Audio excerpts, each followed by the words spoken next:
Going live. Am I live? That's the question everyone asks at the start of a live stream. Am I live? I see a progress bar. Hello.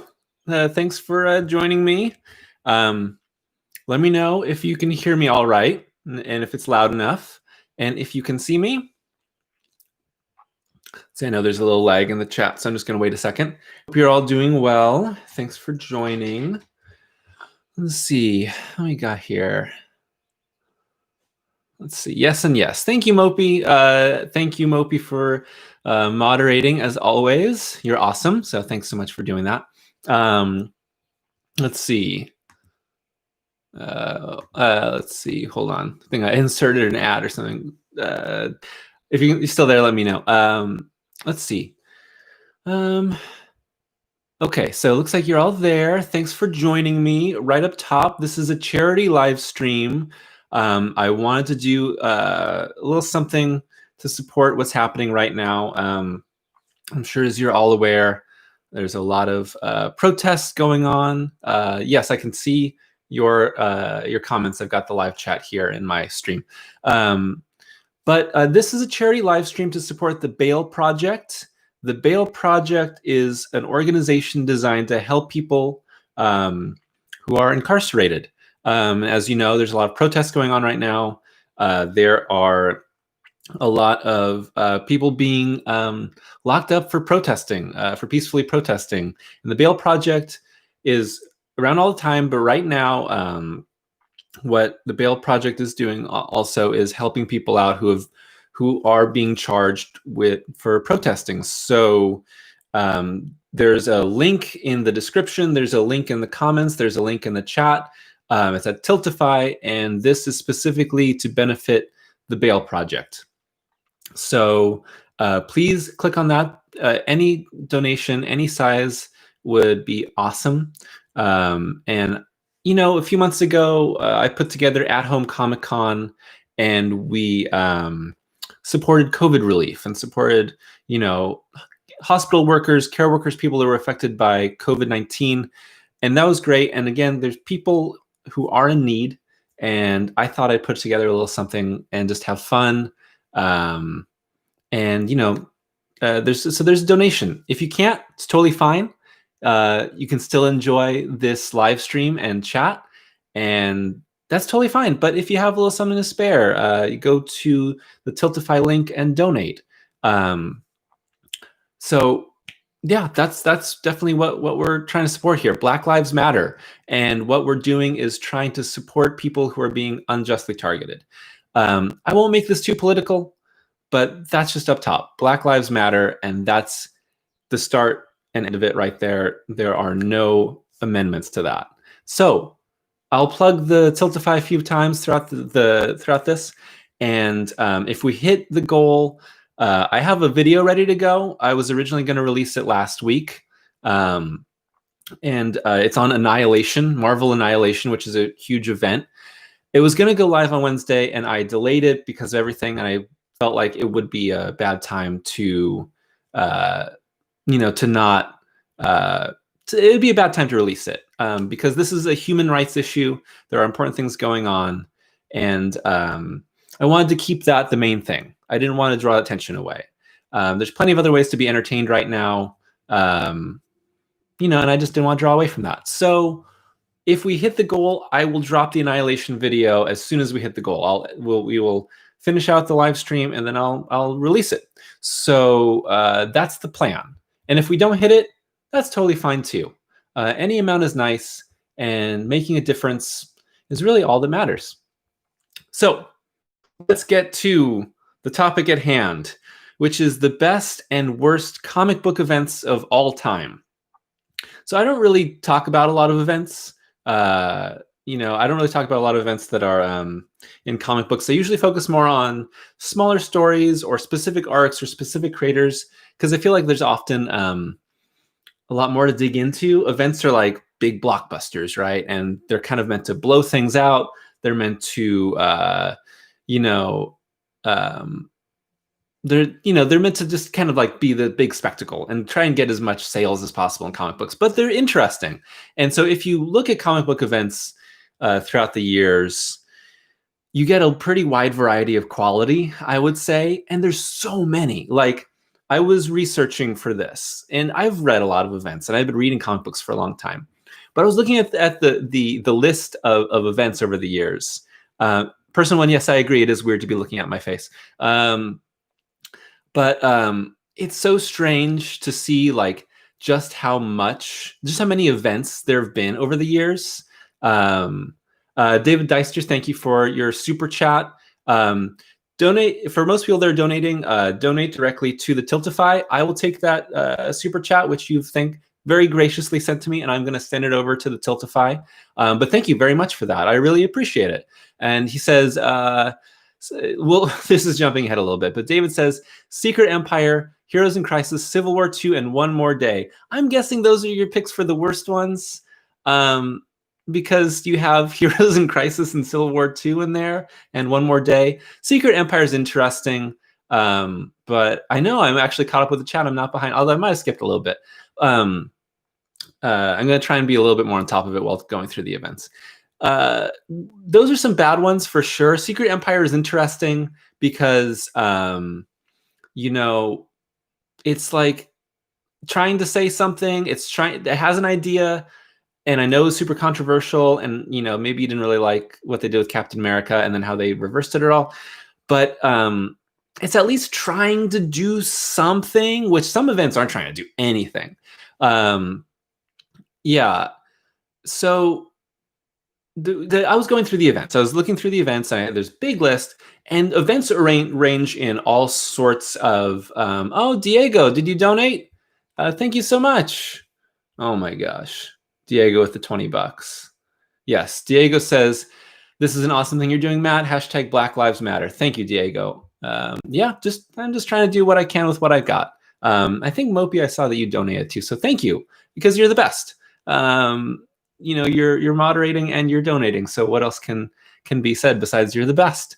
But there's so many. So basically, I'm going to try and focus on the bigger events. So events that branch out of one hero and kind of cover larger.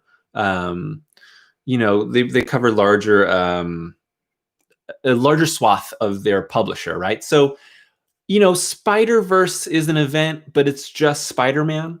So it's like a Spider-Man event, but it's not like a whole thing. Like the X-Men have so many events, right? You know, Mutant Massacre and Fall of the Mutants and Inferno, but they're all mostly X-Men. It's also like, so it's another like corner of it being an event. So maybe I'll talk about a few, but we'll try and cover like the bigger ones. Let's see. Let me double check things real quick. Caleb McDonald, $8. Thank you, Caleb. That's so awesome of you. Thank you for donating. Fantastic. Thanks for helping out a great cause. Anonymous, love what you're doing with those files. They say they have a $50 donation. Anonymous, whoever you are, thank you. Yeah, I don't know who you are, but you're awesome for doing that. Chris Hacker sent in a super chat, says, thanks for doing this, Matt. Heroes Reborn and Clone Saga 2, thumbs down. Yeah.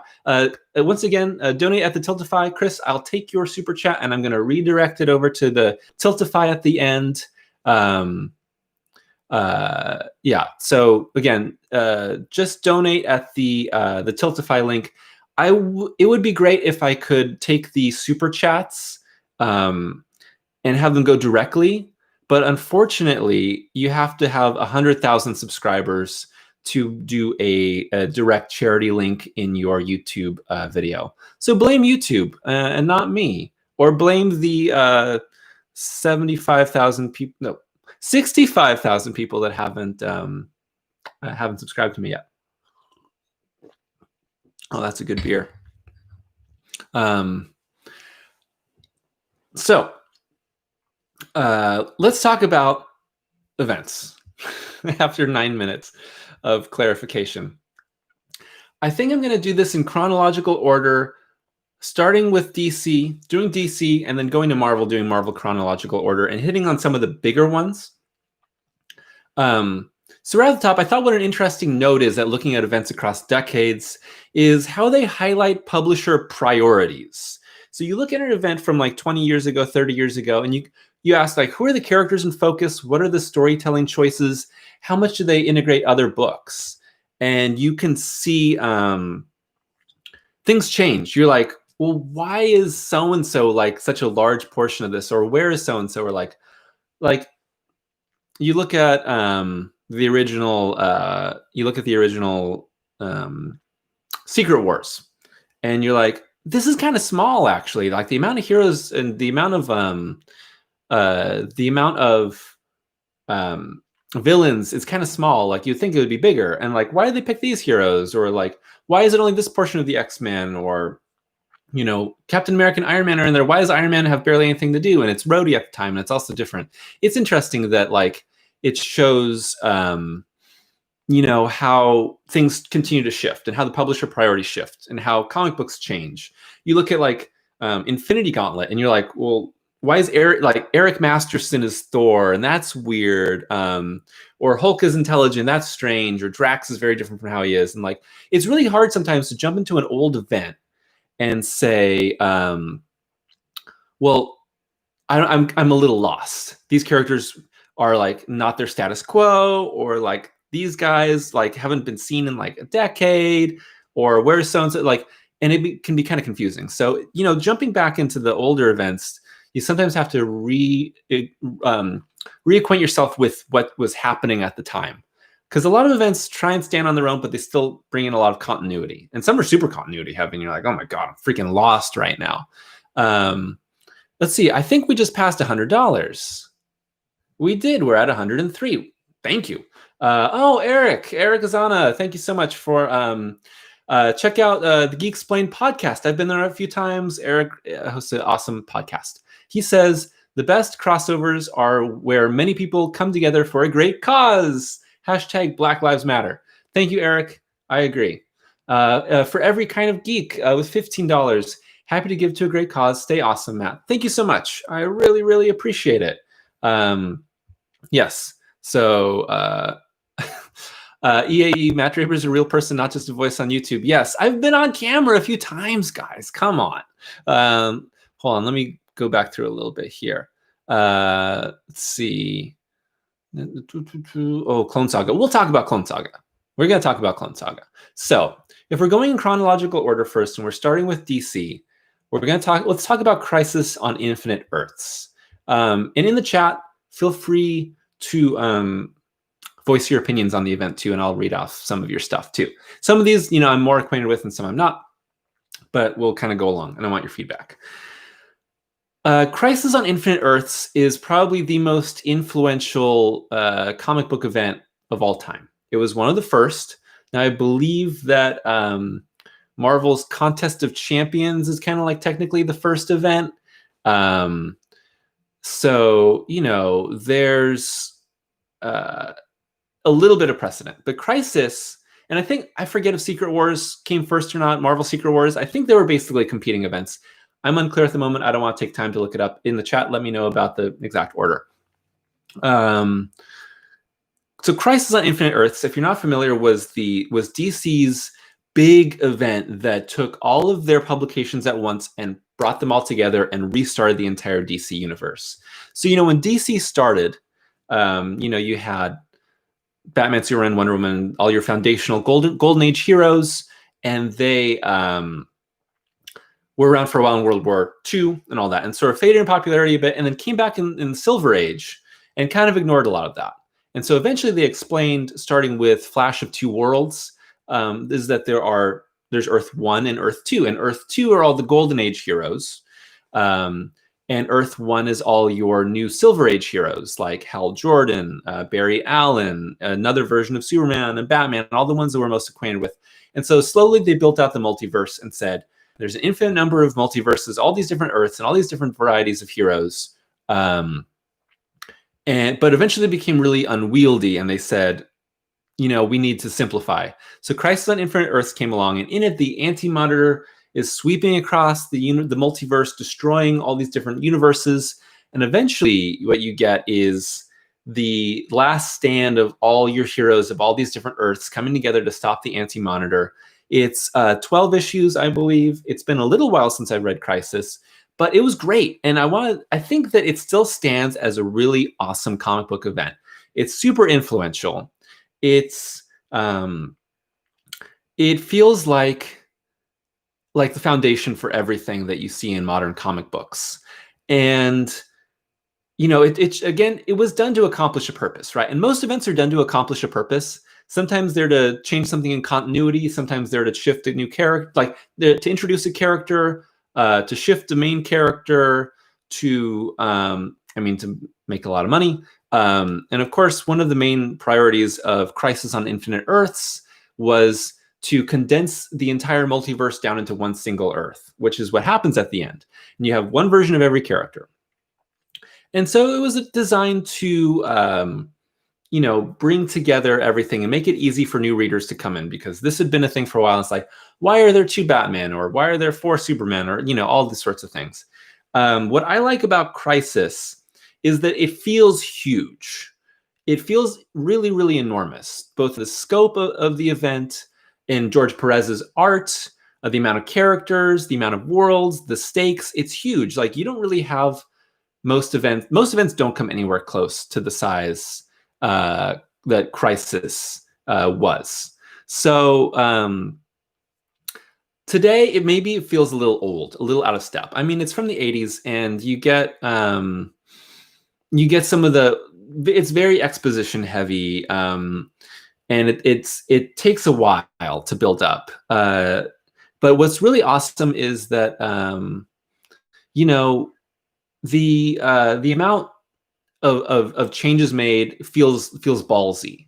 It feels like they're actually doing something. Like it says, worlds will die, worlds will live, nothing will ever be the same, and that's actually true. And you feel it like pulling it all together, and it's really it's an exciting sort of story, and I really enjoyed where it went from there.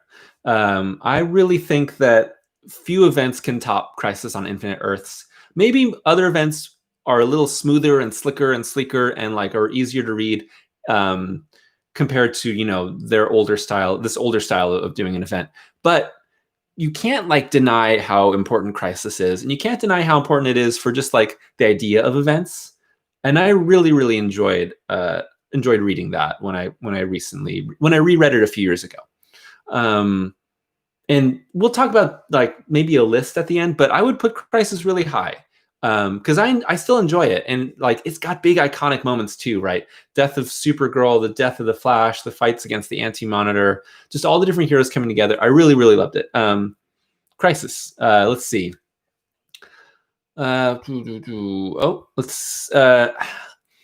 Crisis from 1985 was immediately followed up by Legends in 1986.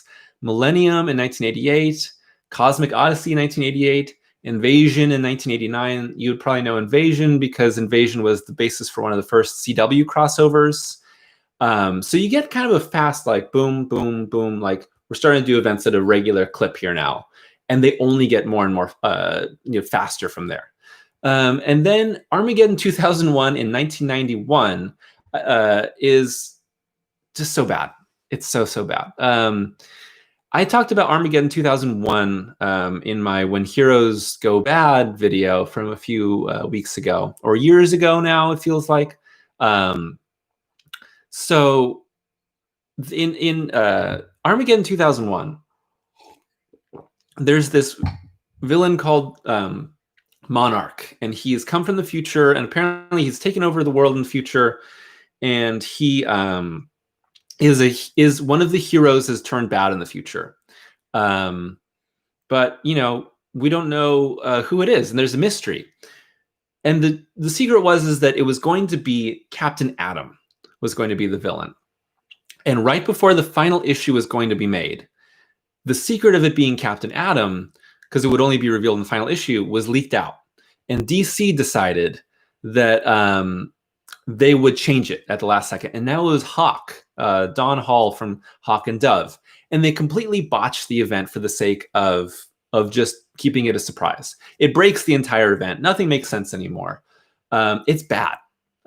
Maybe the event itself, leading up to it, is fine, but it's pretty bad when you see it in retrospect and you see like the whole, I don't know, that it breaks something. If your event is built on a secret and a reveal, and you break your reveal, then you break your event in retrospect.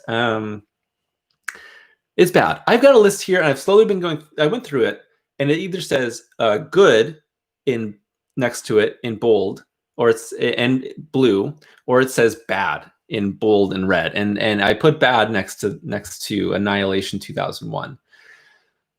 1991 War of the Gods. I don't know anything about War of the Gods. 92 Eclipso, The Darkness Within. I know Eclipso, but I never read that.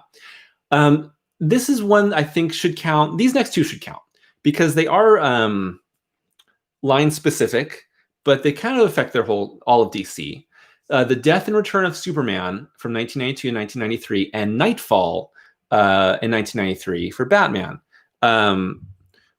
So what does anyone think about Death and Return of Superman and Nightfall? Put it in the comments, and I want to read your thoughts on it because I like them. Both were meant to kind of draw the mainstream media's attention, right? Like, oh my God, Superman's dead, or oh, Batman's back has been broken and nothing will be the same. And it's like this whole wave of EAE says I love them, and it's this whole wave of like, we're going to bust our main character temporarily, but we're not going to say it's temporary, and we're going to replace him. And of course, in Superman's case, he dies in battle with Doomsday, and then the 4 replacement Supermen come along until Superman returns. And in Nightfall, Batman falls in battle against Kayla McDowell says, I like their artwork a lot. Yeah, some great artwork in both. He fights all his villains, and then Bane breaks his back, and then Bruce is gone, and then Jean-Paul Valley becomes Batman. I have the entire collection of Nightfall. They put these out a few years ago. They have a new collection. This is what they put out like, I don't know, 5 to 7 years ago. Let's see. Geek Explain says, yes, I love Death and Return, even though Return is a mess. Funeral for a Friend is still one of my favorite crossover stories. I mean, that's the big crossover point, is right? The whole DC universe more than Superman. George Wallace, both were good, but I didn't like Jean-Paul Valley as Batman, which is interesting because I think the Batman editorial team didn't want you to like Jean-Paul Valley as Batman. And that's kind of ballsy to say like, oh, you want dark. I think that what they said was people want a dark and edgy Batman. Well, we're going to give them dark and edgy Batman until they're begging for Bruce to come back. So I have, all these. It's a fun story, but it gets kind of tedious. So Nightfall here is all of Bruce fighting his rogues, and the paper's starting to yellow because it wasn't super high quality. I think maybe the new prints are better. Until he's completely worn out, and of course it's all been Bane's idea, right? Until he confronts the broken down Batman to just beat him up. Hold on, I love it. I love that image. Bruce turns the corner, after being so, beat up, and then boom, Bane's there, and you're like, oh my God, he's got to fight Bane now. And of course, he breaks his back. It's a great image, super homaged. And then, Bruce is out of commission. Jean-Paul becomes new Batman, and he starts out just basically, as Batman, but with like gauntlets, and then he gets like more and more armor, and he's going crazy because this dude's nuts. And he becomes more and more armored up. Gosh, he even changes his mask a few times until he's this like super armored up Batman. I had a toy of him in the 90s, and I was like, why does Batman look like this? Because I hadn't read Nightfall. I was too young to have read Nightfall, but I knew Batman, but I had the toy. And then eventually Batman comes back. He fights Jean-Paul, and everyone's like, thank God, Batman's finally back. Basically like, psychological warfare against Jean-Paul. He stops him. It's a cool story. It's so long. It takes forever, especially the middle where you're like, I hate Jean-Paul, and he's going crazy, and he sucks, and I just want Bruce back. And eventually he does come back, so it feels good. I think it's fun. And then Death and Return of Superman is interesting because, they took the there were 4 Superman titles at the time, which they used during the Doomsday battle to lead up to the final one. And what's interesting with that is one of the earliest comics are normally normally structured, normally paneled, and then the 4th issue before the final one, it's 4 panels per page. Then the 3rd, it's 3 panels per page. And then right before it is 2 panels per page. And then the final issue where Superman dies in battle with Doomsday is all splash pages, individual or double page spreads. And to kind of give it like this build, this greater and greater grandiosity. And that's an interesting tactic. And then with the 4 titles, they split them into each of the replacement Superman. And of course, Superman has to come back. And then Cyborg Superman causes, the death of Coast City. Green Lantern comes back. It goes bad because of that. It's interesting stuff. It's definitely a marketing ploy. What sells comics more than events and deaths? And that's why a lot of events have deaths, or a lot of deaths are events, because they bring in the attention. Let me read some comments, then I'm going to check the donations. Let's see.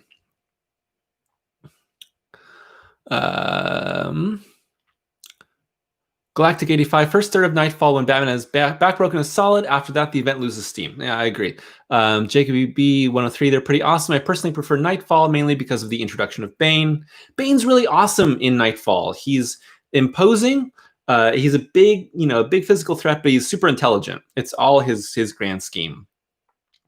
AJ Deacon says, Death and Return of Superman was a great read and gave me one of my favorite characters in Superboy. Superboy's awesome. I love his tactile telekinesis. Does he still have that?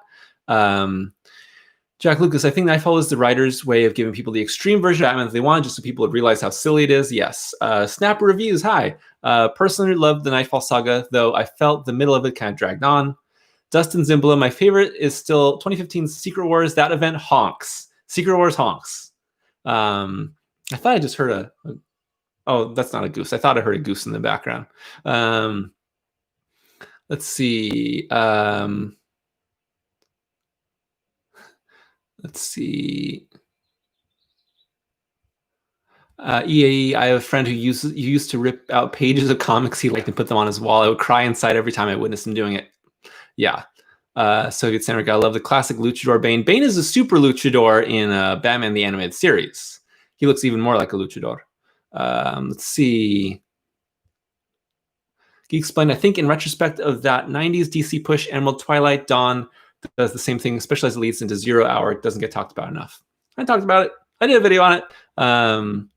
Let's see. I like Snapper says, I like Batman's costume in the Nightfall where he gets the Tim Burton costume when Bruce reclaims the mountain. Yeah, the solid black, pretty cool. Let's see. Yeah, okay. So let's check the donations real quick. We are up to 138. Anonymous with $20. I firmly believe that this is a watershed moment in history as it was during the Civil Rights Movement in 1965. To me, this movement parallels the final endgame scene when all the heroes unite to defeat Thanos. Great job, Matt. Thank you, Anonymous. Yeah, I mean, I hope that it is like that endgame scene and that we actually, accomplish something here. Yeah, okay. Let's see. Let's go a little bit further. Going to run through some, not talk about. 93 Bloodlines, 93 also Trinity, 94 Worlds Collide with Milestone Media. Milestone Media, check them out. Static is from Milestone. Milestone was a imprint of DC created by Black creators specifically for Black characters. So if you want Black voices in your comics, Milestone is very important for that. And unfortunately, was kind of short-lived. But if you like Static Shock, that's probably the most well-known. That's from Milestone. 94, 0 Hour. So 0 Hour, I think, is designed first and foremost to sort out continuity. It's another one of those. So after Crisis on Infinite Earths, there was still a lot of continuity issues.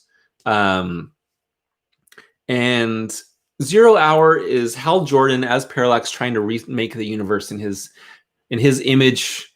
And then we'll talk. And then he's full bad at this point because he's gone crazy. And I think it's interesting. It's a little overblown, and really it feels like it's a lot of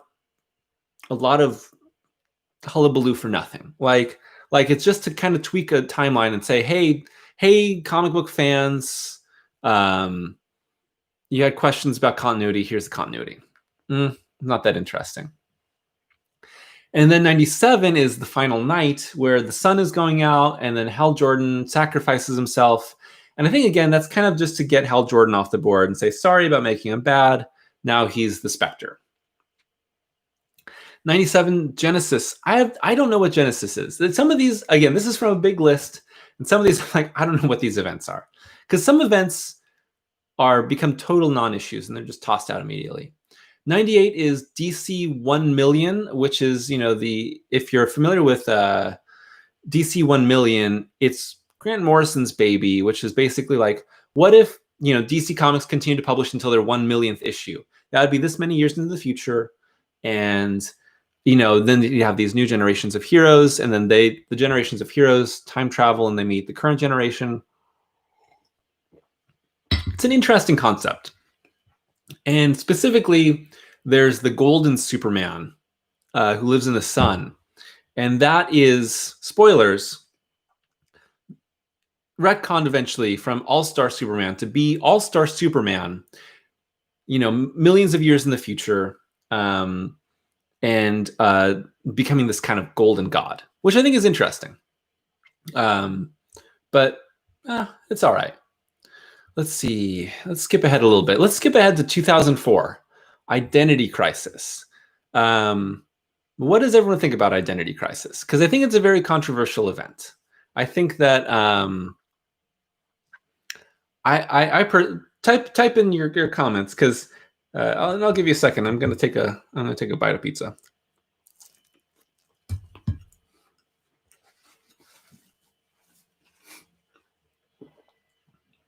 So Identity Crisis feels like a prestige event. And really, it's not a huge thing.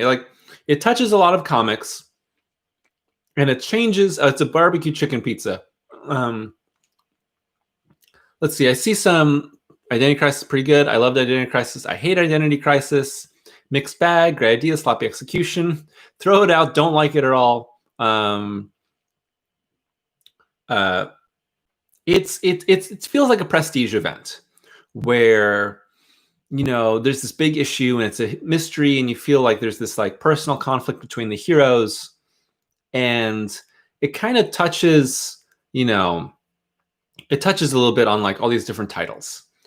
And I think it's interesting, but at the center is a rape and a murder, and it feels very edgy for the sake of being edgy.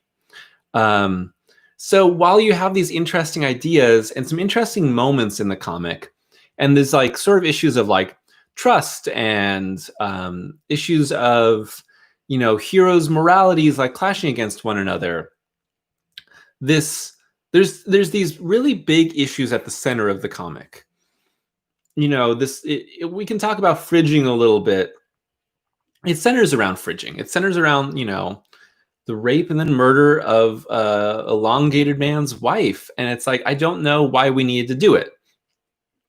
And it's just difficult. It's interesting in that it puts a conflict around their ideologies, and it has a very, focused idea on it. But I don't know. To me, there's big problems at the center of the event. And it was also the first crisis since Crisis on Infinite Earths. Crisis is this huge, idea in DC. So of course, this directly leads into 2005's Infinite Crisis. What does everyone think of Infinite Crisis? I put it in there. Ogie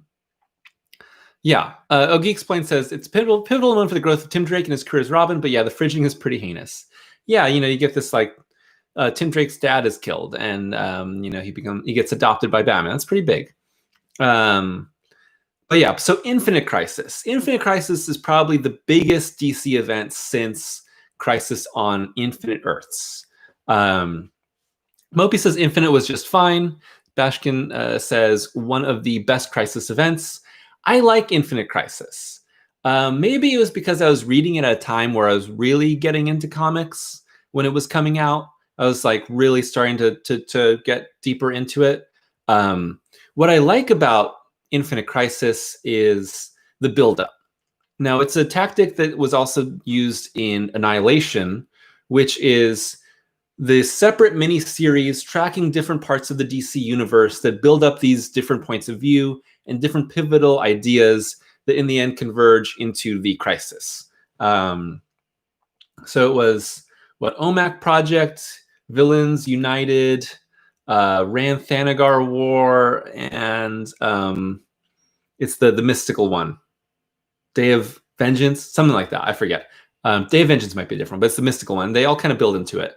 Geek Explain says, huge fan of Infinite Crisis, but behind the scenes stuff has always interested me just as much regarding Dan DiDio and Nightwing. Yes, Dan DiDio wanted to kill Nightwing. Dan DiDio has always wanted to kill Nightwing. You know, they said, no, you can't, even though he had a lot of power. Everyone like fought him. I don't know. He's always wanted to kill him for whatever reason. So you get this, like, the heroes are fractured, the events come, and then it ties directly into Crisis on Infinite Earths when you've got all the original heroes that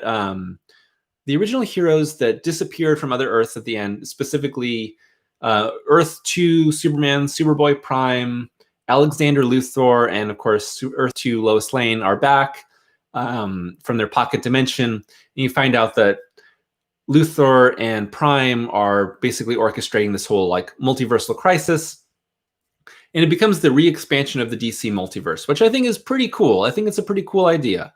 AJ Deacon says, it was my first Crisis event I read. My teacher in high school had the hardcover edition. He gave it to me as a gift. It and Secret Wars made me fall in love with big event comics. Yeah, I think there's something a little special to Infinite, along with Secret Wars and a few other ones, that just feel like events done well, or at least like they're getting to like the big idea of what events are trying to be.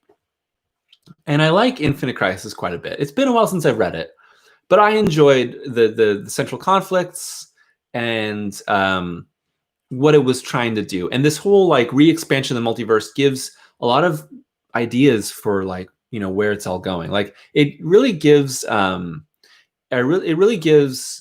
new life to DC afterward, which is cool. Let's see. So after Infinite Crisis, we'll touch on 52 isn't really an event, but 52 is really awesome. The weekly event series. In that is World War III, which no one really cares about because it's more housed within 52. But 52 is awesome. And then 52 was such a success that they did Countdown to Final Crisis, which really sucks. Countdown to Final Crisis is an absolute disaster. And of course this is leading to Final Crisis. Let me see your thoughts on Final Crisis in the chat. Feel free to let me know. But Countdown to Final Crisis was meant to build up to this next event. But because of lack of communication editorially, and lack of communication between the people working on Countdown to Final Crisis and Grant Morrison, who was writing Final Crisis, almost nothing that happens in Countdown to Final Crisis matters for Final Crisis, except for like the final week, the final issue where Orion kills Darkseid and then is, you know, mortally injured. So Final Crisis. Let's see. I think PDCN Inc. says it's so good. Let's see. Donnie Dark, I loved it because of Grant Morrison, but I don't think I entirely understood it. I totally get that. Red Elk Entertainment says I don't like it that much. Bashkim says I hated it the first time. The second time I loved it a lot more. Snapper says I need to reread it. Oh yeah, Ninja Consultant 6 Shots. The only canon thing from Countdown is Superboy Prime destroying Earth 15. Yeah, that's right.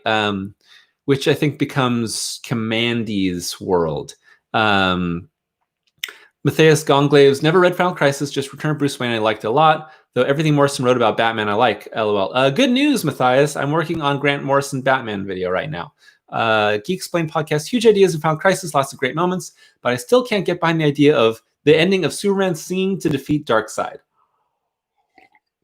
So the problem I have with Final Crisis is that it's Grant Morrison doing everything he possibly can. Big statements, big ideas, and jamming them with all these characters in this huge scope. And Morrison has a lot of great ideas, has a lot of things that he's interested in saying. But sometimes the breadth of his ideas outweigh the possibility of the comic books he's writing. Like sometimes his reach exceeds his grasp, to use that cliche. And I think Final Crisis is a huge example of that. I love Grant Morrison, but Final Crisis just doesn't work. Like fundamentally, there's something in it that doesn't quite click. And you've got, the Batman Last Rights issues they're tying into it, the Superman Beyond, I think that's the name of it, 3D comic that's tying into it. But the event is just like, it's trying to say these things, and it's trying to have these big multiversal ideas, and it's trying to build the iconography of his event, and it just doesn't quite work. And so in the end, Final Crisis is one of the only things I've ever read from Grant Morrison that I didn't really like. And I think the idea with Morrison is you read a Grant Morrison comic and two things happen. One, it's really, really complicated. But it's really, really complicated and you don't quite get it, but it's interesting. And then you read it again with the, something is weird with the audio, says Diego. Is there anything weird with the audio right now? Let me know if you can hear, if everything's all right. That at first you don't quite get it, and it's very strange. And then you reread it with new context. Okay. Everything's fine. Okay, good. And then you reread it with a new context, or kind of like a key that unlocks Morrison's metaphor, and then it opens up to you. Boom, it's great. Or you read a Morrison comic that's a little bit simpler, and the first time you read it, and it's very easy to get. It's pretty straightforward. And then you read it again with new context, and it gets a lot deeper. But Final Crisis, you can read it and reread it, and it never quite clicks for me. Yeah. Okay, let's keep moving forward. 2009 is Blackest Night. This is like the big event that came out of Green Lantern. So Jeff Johns' Green Lantern. Let me know what you think of Blackest Night in the comments. And I'm going to check our donations. Holy crap, we're up to $266. Wisdom donated. Wisdom Morm says, love you, Matt. Keep doing what you're doing. I know Wisdom. Wisdom is a great friend of mine. And thank you so much for donating. That's fantastic of you. Anonymous, $8. Thank you. Another Anonymous, $20. Thank you. Everyone that's donated, thank you so much. The super chats, again, I'm going to redirect them into the Tiltify. Please donate at Tiltify. So thank you so much for doing that. And maybe closer to the live stream, I'll push them over to there. But yeah, thank you so much, everyone. Let's see. Ben Parrish, thank you. You have a great challenge. Let's see. Blackest Night is pretty good as well, says PDCN. Let's see. Bashkin, Blackest Night was so good. Mega John Eagle, kind of cool but edgy. Yeah, it's a little edgelordy, that's for sure. Let's see. Matt Keaton, love Blackest Night. Huge fan of Jeff Johns' Green Lantern. Wisdom, you're amazing for doing this. Thank you, Wisdom. Hope we can chat soon. Since we still can't actually be in person. Ben Parrish, Grant Morrison is a great writer, but he is a nut job in an entertaining way. Yeah, he's crazy. I think he's got a lot of interesting ideas. Let's see. Let's see. Indigo, Blackest Night was pretty good. Geek Explained podcast, Blackest Night deserved the ending Superboy Prime deserved. Gave the ending Superboy Prime deserved. Yeah, that's a great ending for Superboy Prime, where he goes back into his original world and he fights his writers, and then he finds hope, but then like maybe dies. It's interesting. Superboy Prime has some interesting stuff. So I'd never heard of the Firestorm girl, but when she died, I felt it hard, says James Bolton. That part sucks, like in a good way. Oh yeah, and Hazel says, what about Sinestro Corps War? So Sinestro Corps War is specifically in Green Lantern, and Blackest Night covers that, like all of DC. Sinestro Corps War is awesome. It's a big moment in Green Lantern, and it's really cool. It's such an awesome way to climax part of your story and blow it out big. Really great. Bashkim said Grant Morrison once said he met aliens and showed him the secrets of the universe or something. Yes, I've heard that. I think that was on the Fat Man and Batman Kevin Smith podcast. And I'm kind of inclined to believe him. I don't know. or it was great drugs. I don't know. But Blackest Night is the rising of the dead from the Black Lantern Corps, and they're taking over, and all these dead heroes from all of history are coming back. What's really cool is this like conflict of like living heroes embodying hope, but also having all these emotions tied to, you know, heroes, loved ones that are resurrected to torture them. And that's a great conflict. I love Blackest Night. I should do a video on, well, it's hard to do a video on Jeff Johns' Green Lantern because it's massive. It's hundreds of issues long, tie-ins and everything. But like Green Lantern, you know, Green Lantern Rebirth, Sinestro Corps War, Blackest Night, those are some of the high points of the run, but it's great overall. And Blackest Night is, I think, a really cool way to do it. And it kind of ties into the Grant Morrison's Batman run, because, you know, Batman is resurrected briefly, but then you get the first hints that it's not actually Bruce Wayne. Really cool stuff, cool moments in that. I think I have issues of Blackest Night lying around somewhere. Let's see. Moving on, Brightest Days kind of event. It's not really, kind of sucks. Flashpoint from 2011. Flashpoint from 2011 says, let's see, Flashpoint from 2011. You know, I think that's an interesting. It's interesting because it's a good event, but then it becomes something way bigger than it was originally supposed to be. So, what does everyone think about Flashpoint? Because what's interesting about it was that it was originally designed to just be its own standalone thing, right? Caleb says it feels very undercooked. Well, what I think what's interesting is just it's a fun alternate universe time travel story, right? It's a good Elseworld. Not very good as an event, says Hazel. Yeah, I kind of agree. Wasn't meant to be an event. It was like, well, what if, you know, Flash changed everything? That would be interesting. I think it's a fun story because everything's kind of messed up. It's your classic time travel dystopia. Got to go back and make the correct everything again, make the sacrifice. It's interesting. But then DC editorial was like, let's use it and restart everything again. So it doesn't have the scope of like Crisis on Infinite Earths and Final Crisis and Infinite Crisis. Suddenly at the end, they're just like, boom, new 52. How do you like it? And so a lot of things get cut short and just dropped. And if you take it on its own, it's a fun story, I think. If you take it with like everything else, you're kind of like, it becomes like an issue. Let's see. Some people are saying it's pretty good or okay or overrated or pretty cool, kind of like House of M. Yeah, except House of M ends up not like changing everything, right? Like House of M is like, cool story. Okay, most things are back to normal. He explains, says, I'm interested in how the DC would be if Flashpoint had stayed a one-off. I'm sure they would have eventually rebooted, but maybe not so soon. Let's see. Universe changing feels shoehorned in. Galactic 85. Blackest Night was enjoyable, though I didn't enjoy the hyper-violence. Some people getting their hearts ripped out over and over again isn't very fun. A lot of heart ripping, yes. AJ says, Flashpoint is great, Barry Allen, and shouldn't have been an event. Love the story, but hate that it became at the price of the pre-New 52 universe, especially Wally and Bart's book. Yeah.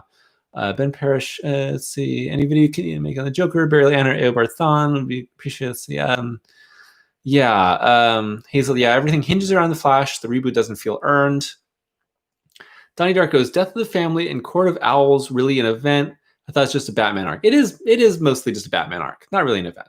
And then we go to, let's see. Then we get, this becomes the era of very small one-off, rapid fire DC events. So Flashpoint is 2011. And from 2011 to 2018, we have Trinity War, Forever Evil, Future's End, Convergence, Rebirth, kinda, Metal, Doomsday Clock, kinda, Milk Wars, Heroes in Crisis. Some of those feel like events. Some of those are miniseries. Some of those are partial ones that are just in a few books, and they just go boom, boom, boom, boom, boom. Forever Evil's kind of fun. That's with the Injustice Society. It's kind of edgelordy. Future's End, not interesting. Convergence sucks. DC Rebirth is, kind of undoing Flashpoint. It's one issue, and it's meant to kind of jumpstart a new era. I like Rebirth. I like the Rebirth era. It's not really an event. Metal is weird. And I know some people like Metal. Again, Dark Side War, there's all sorts of things like, these like partial events. They're like half events. They get thrown out and then forgotten about. Kind of weird. What does everyone think about Metal? Do people like Metal? Let's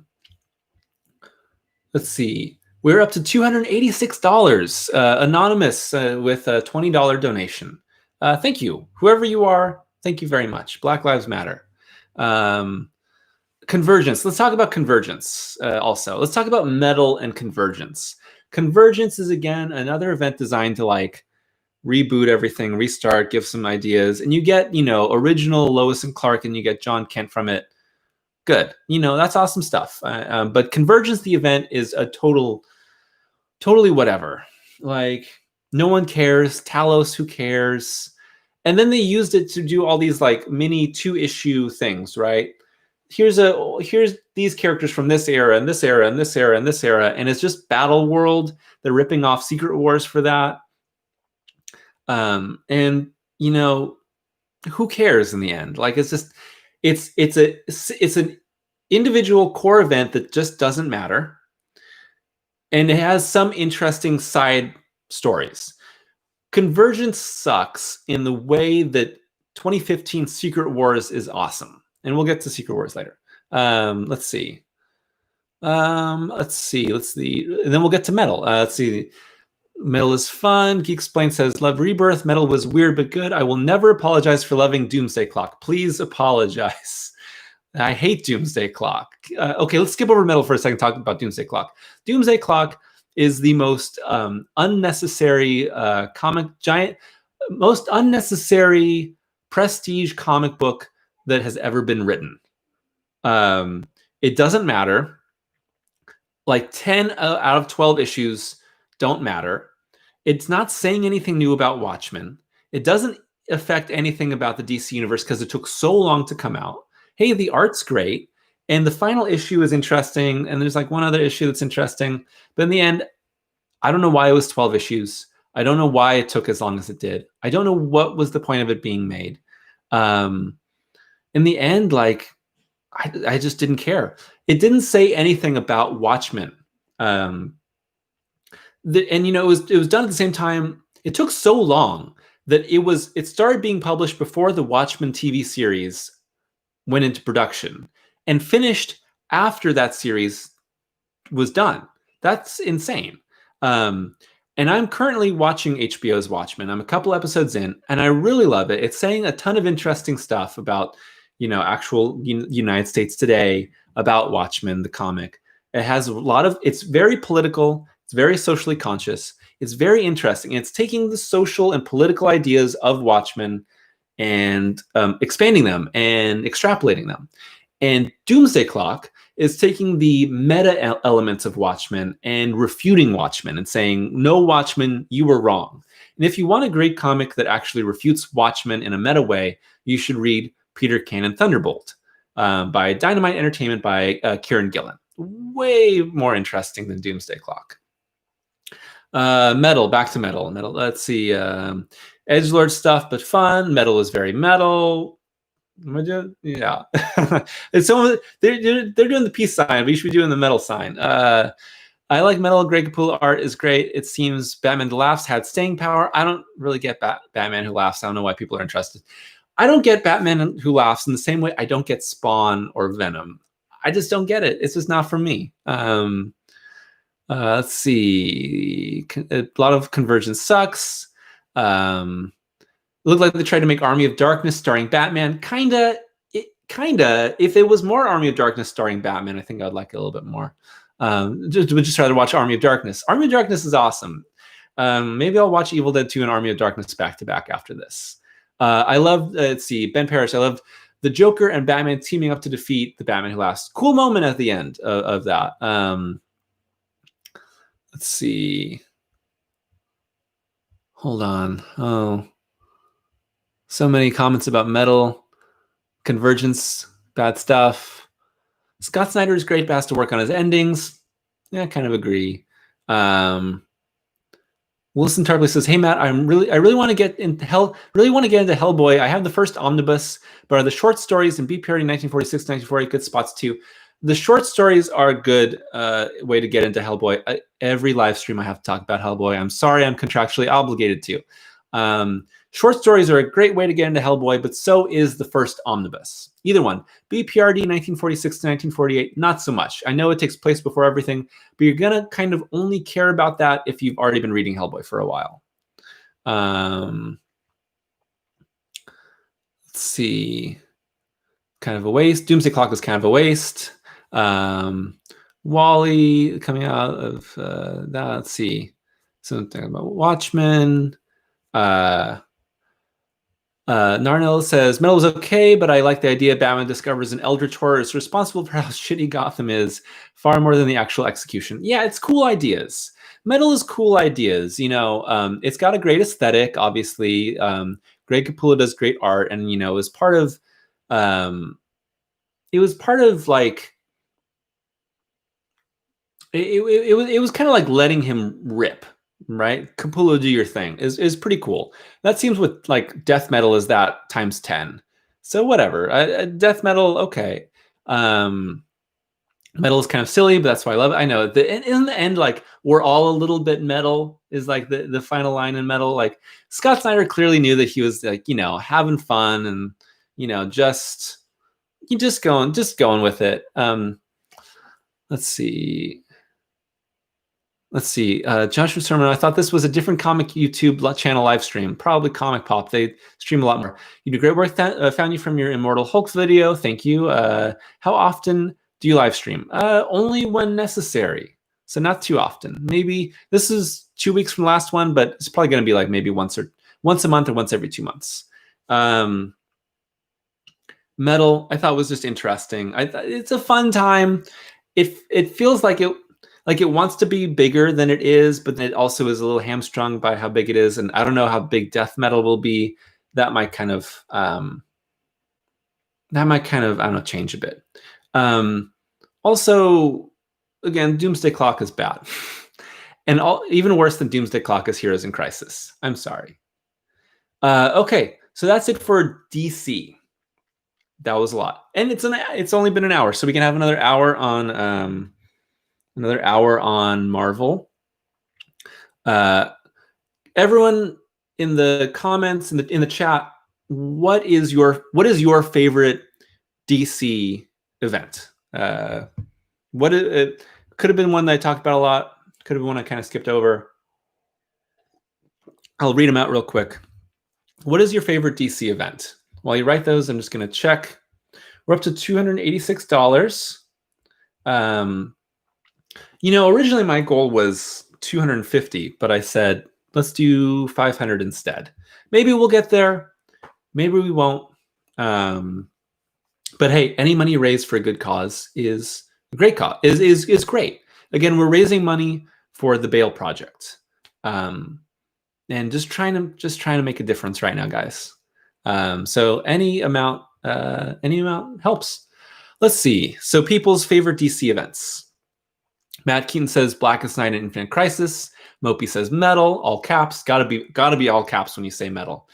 JKB103 says, does New Frontier count? No, I would say no, because it's its own standalone miniseries, but it feels like an event. It's such a huge, it's like Kingdom Come also. Kingdom Come isn't an event because it's a standalone miniseries, but they have the scope. Heartbeat City says, Our Worlds at War. Our Worlds at War is pretty cool. This intergalactic conflict kind of sweeps up everyone. Superman is the main star. That's when he puts on the black S. Pretty cool. Dex Baker says, Forever Evil. Forever Evil is a lot of fun. Let's see. Does DC count? Not really. Again, it's kind of a standalone miniseries. Wilson says Dark Knight's Metal was the only one I collected all the issues for. So Metal. Let's see. My favorite DC event says AJ is probably going to be Infinite Crisis. Bashkim says Blackest Night and Metal. Harpy City, DC, stay, I'm not going to stop you there. Injustice of the Accounts or Flashpoint. Identity Crisis, Infinite Crisis, Sinestro Corps War. Most comic events suck, to be honest. Well, we've kind of been over that already. Just wait till we get to Marvel. They have so many bad events. So many bad events. Sinestro Corps War. Let's see. Cry for Justice. Donnie Darko, get out of here. What Galactic 85. Why does DC hate Wally West? I don't know, man. Wally West is awesome. Wally West is the best Flash. And there's so many great Wally West stories. Read Mark Waid's Wally West run or Jeff Johns. It's so good. Geeksplain, out of all the ones you talked about, probably Infinite Crisis, Death Returns Superman, Metal, Kingdom Come. Dominic says hi. Hi, Dominic. Final Crisis. Yeah, Marvel has way more stinkers. Let's see. So Donnie says, I would actually argue that Marvel has better events than DC. Maybe Marvel, we'll get to it. Marvel might have events, their highs might be higher than DC's highs overall, but they have so many events, they have so many lows that are lower than DC's lows. So that's kind of balancing it out. Let's get to Marvel. Actually, let's talk about a stopgap real quick. Valiant Comics, any Valiant Comics fans? The only Valiant Comics event I ever read was Harbinger Wars from 2013, which was shortly after their relaunch. And Harbinger Wars was a lot of fun. That's a crossover, smaller crossover, but I would say check it out. Valiant Comics is worth your time, especially the newer stuff. Okay, Marvel. 1982 is Marvel Superhero Contest of Champions, which is, different heroes are plucked out, from their places and they're designed to fight each other. But the big first one is 1984's Secret Wars. Secret Wars, what does everyone think about Secret Wars? Because I reread it yesterday. Secret Wars is the 12-issue event, and you get a select group of heroes, some Avengers, some X-Men, Spider-Man, Hulk, She-Hulk, and they're plucked out of space along with a group of villains, and they're put on Battle World, which is this conglomerate world, and they say fight each other, and whoever wins gets your heart's desire. It was designed to sell toys, as many have noted in the comments. Yes, it was exactly created to sell toys. Let's see. Oh yeah, Wasp seduces Magneto. That's an interesting part. Mopey says Secret Wars was good for its time, a gold star for effort. It's toy action figure. Yes, lots of action figures were made. You should look up Marvel Secret Wars action figures. So they published this toy line along with it. It had all the heroes, and they had little shields that had like their picture, and it was interesting. Geeksplain says actually discovered Secret Wars as a kid through the Spidey cartoon. Needless to say, love the event. So many things came out of it. Also, some love to Rhodey, who was serving as Iron Man during the event. Yeah, I totally forgot about that. I was like, oh, this is when James Rhodey, who becomes War Machine, took over as Iron Man for a bit. And this is before he became War Machine while he was still Iron Man. So I totally forgot about that. It's nice that he has a spotlight. He barely has anything to do. So I think the highlight of Secret Wars is Doctor Doom. And I think a lot of people might agree. And Magneto's cool in it too. Magneto, as someone noted, this is when he's beginning to be redeemed during Claremont's run. And, so he's actually put on the side of the good guys. And then everyone who's not an X-Man thinks he's evil and fights against him and kind of alienates him. So you have the good guys, the bad guys, Magneto, Doctor Doom, and Galactus kind of like all in the middle. And there's a strange Colossus romance, as Kalen points out. And it goes, and there's some great moments. I think that, it was meant to sell toys and kind of, compete with DC. But there's a lot of great moments, and there's a lot of awesome covers. I'm thinking about specifically the one that's Doctor Doom. He's all shredded, and he's beat up and says like alone against the Beyonder. You should look it up. That's a great cover. It's very evocative. Or there's another one where it has most of the cover is this giant pile of mountain, and at the bottom is the Hulk, and he's holding it up, and there's all the heroes underneath him. It says, underneath 150 billion tons stands the Hulk, and he's not happy. Great cover. The moment in the comic isn't quite as good as the cover, but it's a great cover, and it's very evocative, and it's actually homaged in Endgame when Thanos bombards the Avengers complex, and Hulk is under there holding it up with the few heroes that are under him. It's very influential. Secret Wars is very influential, and you can see the homages that immediately happen. They're like immediately happening in all of Marvel, in all comics. It's Crisis on Infinite Earths is more influential, I would say, than Secret Wars, and it's better than Secret Wars. But Secret Wars is really fun. Let's see. Looking at the comments here. Thanks to Secret Wars, we have the black costume Spider-Man. Yeah, that's from that. We have a new Spider-Woman comes from there. There's Titania comes from there. There's a few other things. Let's see. Evan G. Lyon says, Matt Draper, a majority of Marvel events stems from the same problem: good ideas, poor executions. I would say that's definitely a problem with a lot of events in general.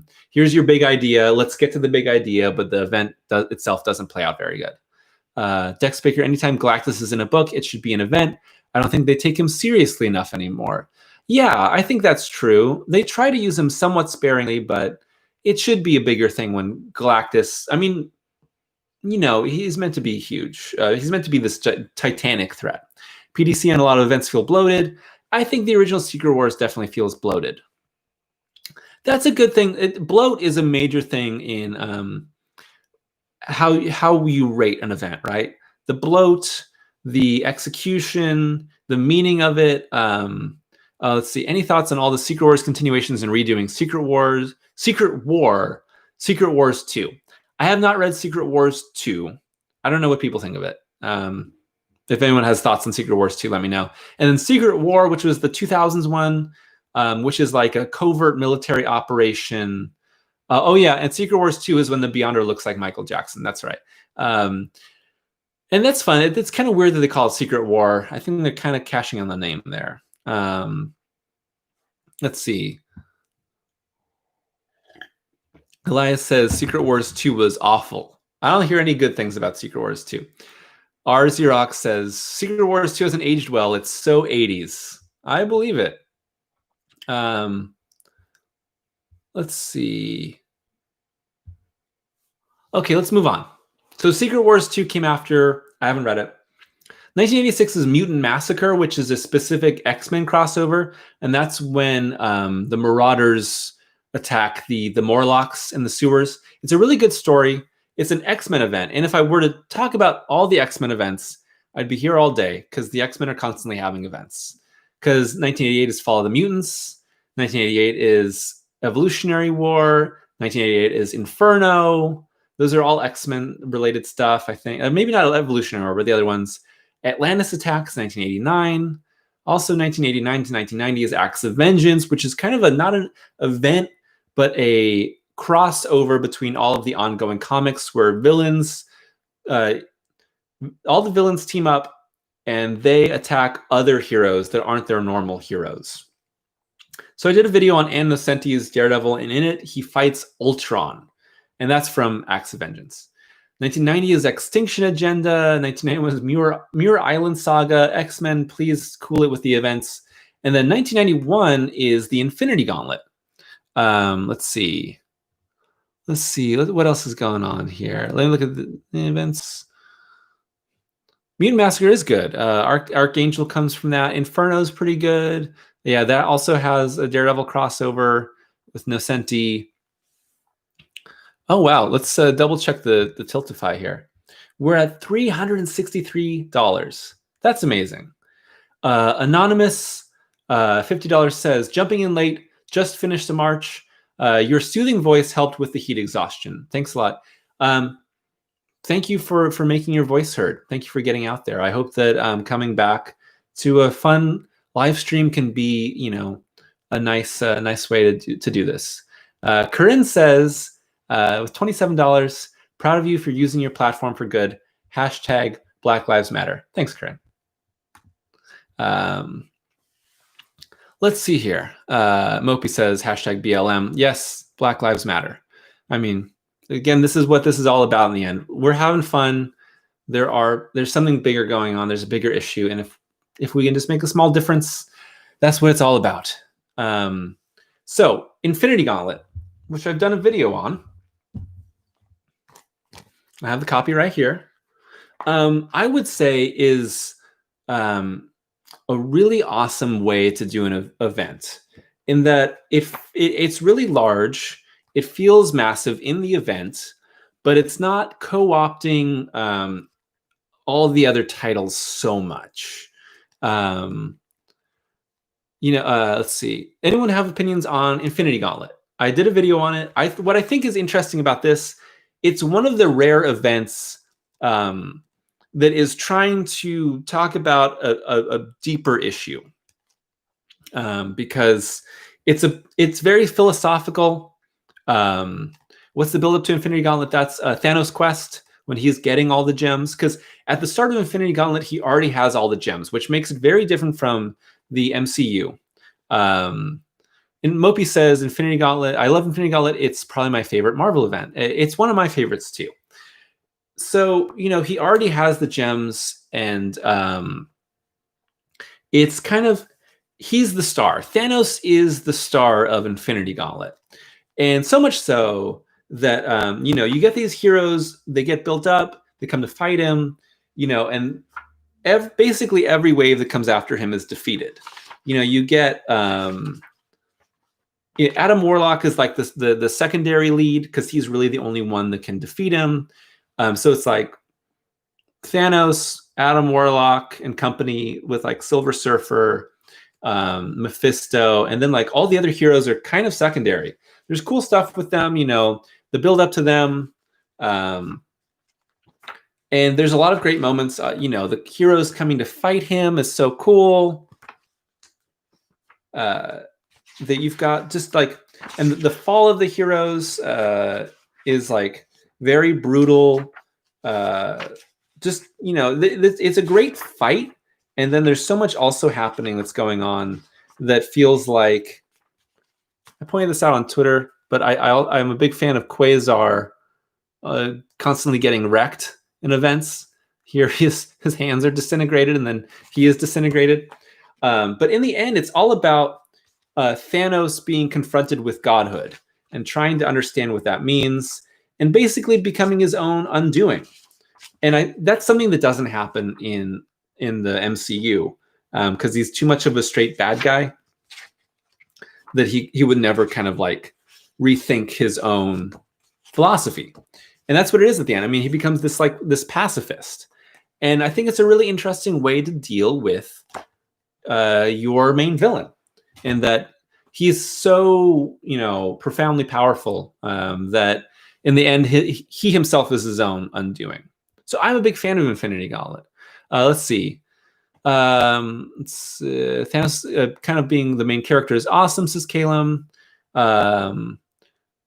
PDCN, most of the Infinity Gauntlet sequels are pretty bad. Well, I agree. Like, we can skip Infinity War and Infinity Quest. No, wait, what's the other one? Infinity Crusade. Because they try to go bigger. And so one of the things is that when Jim Starlin was writing Infinity Gauntlet, he wanted more heroes involved.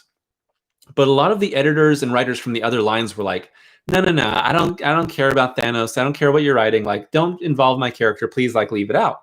And then when Infinity Gauntlet was such a big hit and they decided to do more, everyone was like, yeah, get me in on the Infinity action. And so Infinity War becomes bigger, and Infinity Crusade is also bigger. And it's really bloated, and it just isn't, you know, doesn't quite work as well. Ellen says Infinity Gauntlet's fantastic. Nathaniel says, I liked Infinity Gauntlet, but I felt like it hasn't aged so well. I mean, it's definitely a different form of writing. It feels of its time for sure. Action Man, Thanos wanting Death to be his girlfriend. That's what it's all about, man. Let's see. Wilson, thoughts on all the Infinity events? Yeah, like I said, Infinity, the Infinity from by Hickman is cool, but it's also kind of not an event. It's more of like an Avengers specific story. And Infinity Wars we'll talk about in a few minutes. Yeah. Geek Explain podcast. Infinity Gauntlet is one of those events that thrives on character moments. Cap, Thanos, Nebula, etc. all have amazing character-defining moments in that event. Yeah, absolutely. There's specific like whole pages. Like this is Captain America's page, and this is Nebula's page, and this is Thor's page. And when someone's in the event, they get something to pay off. Mopi says that and Civil War, not Civil War 2, obviously. Let's see. Marcelo, isn't Ultimatum the worst event ever, or at least the worst Marvel one? Let's talk about Ultimatum in a minute. Let's see. We'll talk about Annihilation 2. Galactic 85 got to drop off, but just wanted to say thanks for doing this, Matt. Glad you're using your platform to make a difference. I hope you break 500. Thank you for joining. If you're still around, just thanks so much for taking part. Let's see. Calum, do you think there's any comparison between Doom becoming a god in Secret Wars and Thanos also becoming a god in Infinity Gauntlet? Yeah, for sure. And Doom also attains a type of godhood in the original Secret Wars and is kind of contending with his sudden newfound, omniscience. I think is interesting. Let's see. Narnil says, I literally read the Thanos quest in the Infinity Gauntlet for the first time an hour before going into theater to watch Infinity War. Let's see. Can I put Infinity on my book, please? Says Mopi. Yeah, that sells. Put Infinity on it and it'll sell.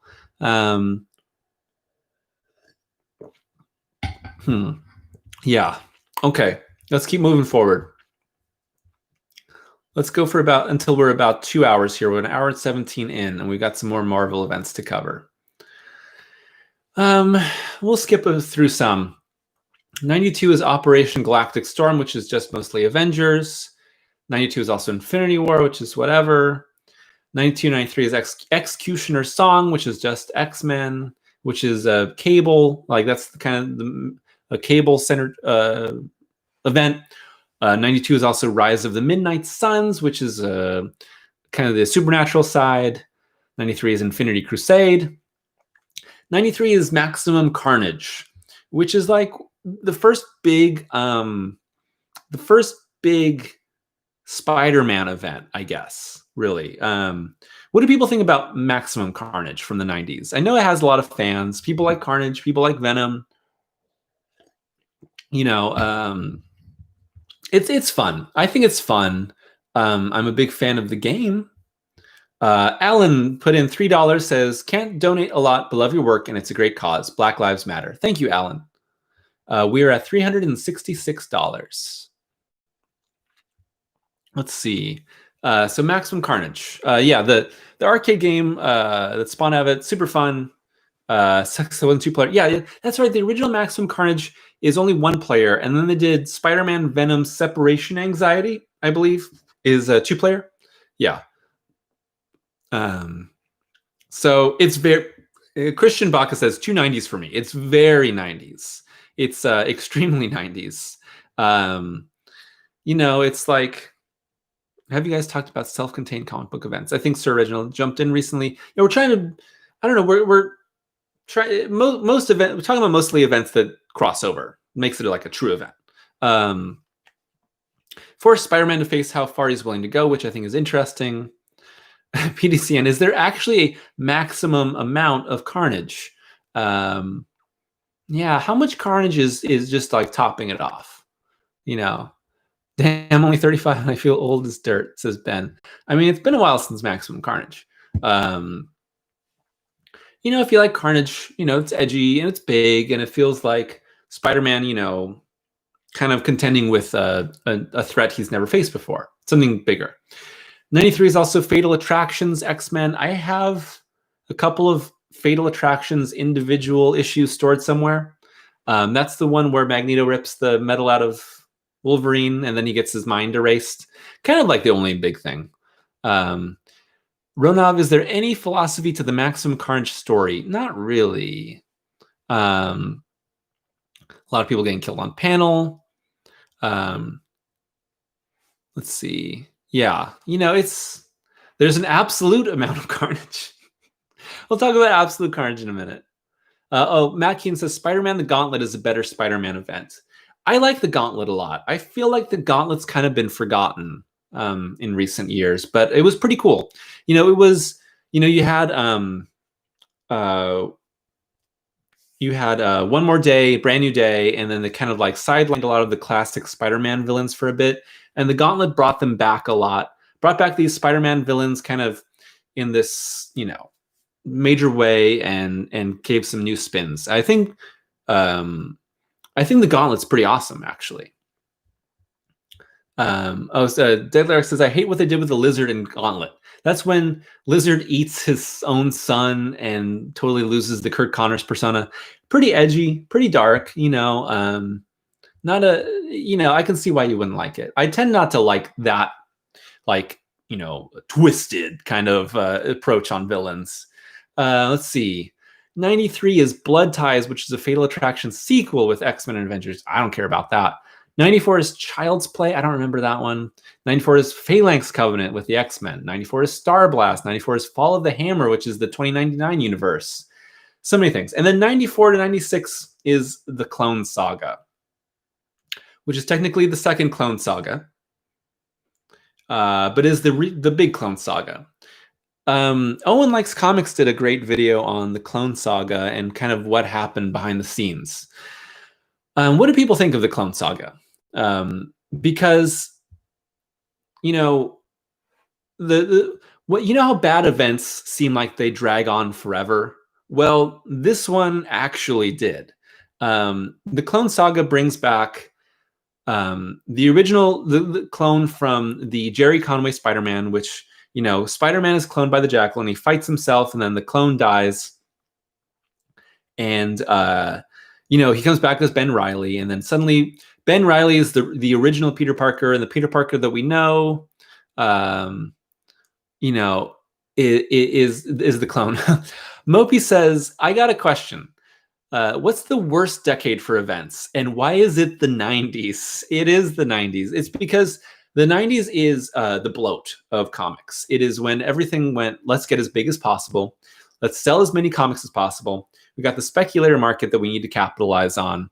People are buying comics like crazy. We got to sell. We got to be edgy. It's the grim and dark time of comics. And it just comes together for like these events. And it just is like, oh my gosh, like they won't stop.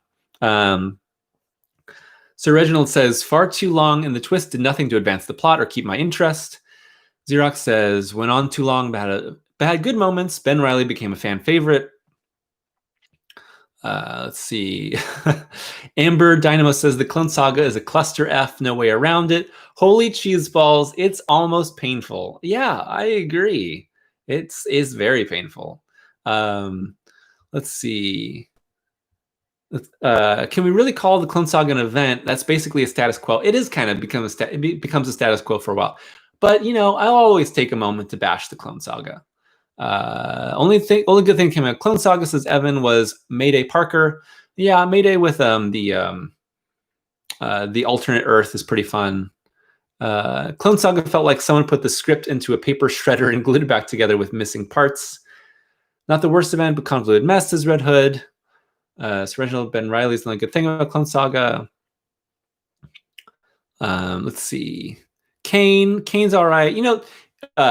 Geek Explained says Clone Saga has the biggest Ben Reilly energy, and I'm here for it. Kind of wish they had stuck with the original plan to keep Reilly as Spider-Man after the event closed.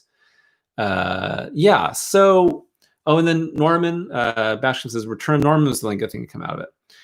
Wilson Tarpley says Spider-Man Life Story's Clone Saga better than the actual Clone Saga. Yeah, I would say so. Life Story does a good job with the clone stuff. Yeah, it's just, so basically there was all these editorial changes and multiple editors swapping in and out with different plans for what they wanted to do with the clones, and so it kept changing, and it just got extended for years, and it kept going even though everyone wanted it to end. Let's see. 95 to 96 is Age of Apocalypse, which is one of the X-Men events I would like to talk about because I think it's really cool. And I think that, taking this, I need a drink of water here. Again, it's sort of like the temporary, like we're gonna change everything, and all the X-Men comics were, temporarily canceled and restarted in this new reality where everything's terrible. And I think I have on Age of Apocalypse Alpha and Omega, and they're fun. It's a good story. It's fun stuff. It's kind of like the Flashpoint or House of M style of like, what if everything went wrong? It's kind of a Twilight Zone take on the X-Men. And the X-Men love to do time travel stories and dark futures and dark alternate timelines. And, it's great. I really enjoyed what they did with it because they always felt like it would be reversed, but they did a cool job with it. So Age of Apocalypse is a lot of fun. I never read the sequel. They eventually came back to it, and I enjoyed it. Let's see. And then we go into Onslaught Saga. Onslaught Saga into Heroes Reborn in 96. So Heroes Reborn is a mini status quo. Onslaught is okay. I don't know. What do people think about Onslaught? I think it's definitely the height of 90s. It's one of those things where, let's see. Geek Explained says, I don't think X-Men has had an event as successful as Age of Apocalypse. There have been plenty since then, but I don't think any of them have reached the heights this one did.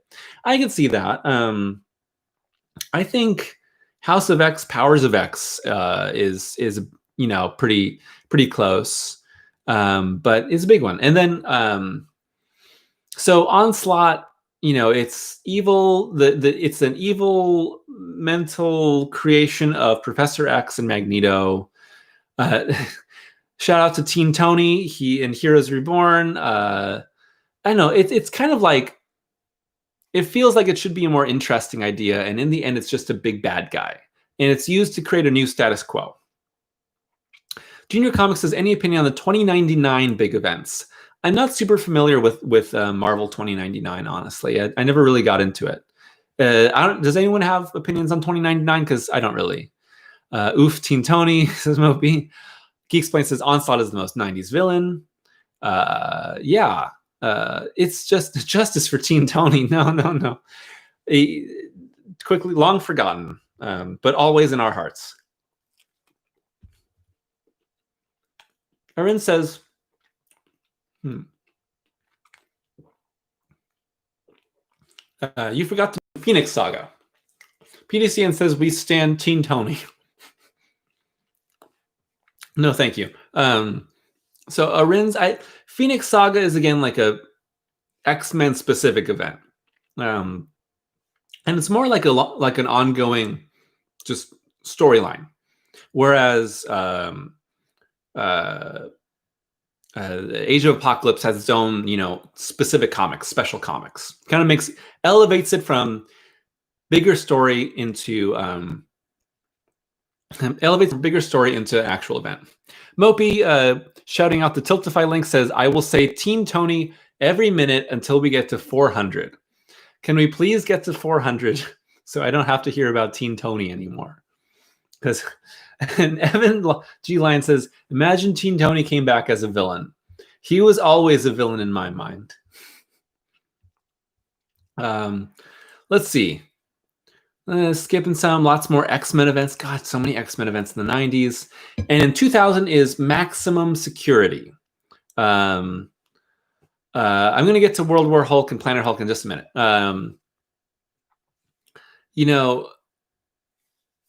Maximum Security was one of the first events that I read when it happened. And it's really just a totally forgettable event. The Kree Empire and Ronan the Accuser designates the Earth as a prison planet, I believe, and starts like bringing like intergalactic criminals to them. And specifically, Ego, the living planet, is unleashed on Earth and is trying to like consume it. Kind of like the climax of Guardians of the Galaxy 2. And so I read it and it was fine. I don't really. It's totally forgettable. No one remembers it. It's one of those events that maybe got collected in one trade paperback and everyone forgot about it. I mean, that's better than Armageddon 2001, which I don't think ever got collected into a trade. So Maximum Security is one of the first event comics that I ever read, like when it was being published when I was growing up. And it was fine. It was fun, but it was really inconsequential. And that's, I did a video on Annihilation, which will be coming out soon. And what's interesting is that Maximum Security was the first Marvel cosmic event since Infinity Crusade. And it's totally different from Infinity Crusade. But really, that was it. And this is a really big fallow period. The mid-90s to the early 2000s is the fallow period for Marvel Cosmic. And Annihilation is what rebirthed Marvel Cosmic. And the video talks a lot about that. And that'll come out soon. Or right away if we hit our goal. We're at $366 right now. Let's see. 2000, another X-Men event, Apocalypse the 12, where Apocalypse tries to absorb people. 2001 is X-Men Eve of Destruction, which, all right, whatever. Let's see. And then 2004 is Avengers Disassembled, which is still kind of a Avengers-specific event, but it did cross over a little bit more. Do people like Avengers Disassembled? I think it's pretty enjoyable. It is all about, just breaking apart the team and killing some people. Let's see. I got a lot of comments about how Professor X is the true villain of the Marvel Universe. I agree. He sucks. And then a lot of justice for Teen Tony. Nobody says we should just kill normal Tony and bring back the one true Stark, Teen Tony. Hashtag bring back Teen Tony. Matt Keaton says Annihilation is one of my favorite events in all of comics. Yeah. So Deadly Arc says Disassembled is fine, but I don't like killing Clint. I agree. That's the one thing that rubbed people the wrong way, I think, about the event. Because it's Scarlet Witch goes crazy, attacks the Avengers, some of the Avengers die, and then, New Avengers comes out right after. And that's like the big thing. That's Bendis saying, old Avengers gone, this is New Avengers, this is my stamp on Avengers, and it's fun. Let's see. And then, after that, we get House of M. And House of M is fun. What do people think about House of M? I think that it's a pretty fun comic. It's again one of those like all of reality has changed, and all of reality's changed. Scarlet Witch has altered things.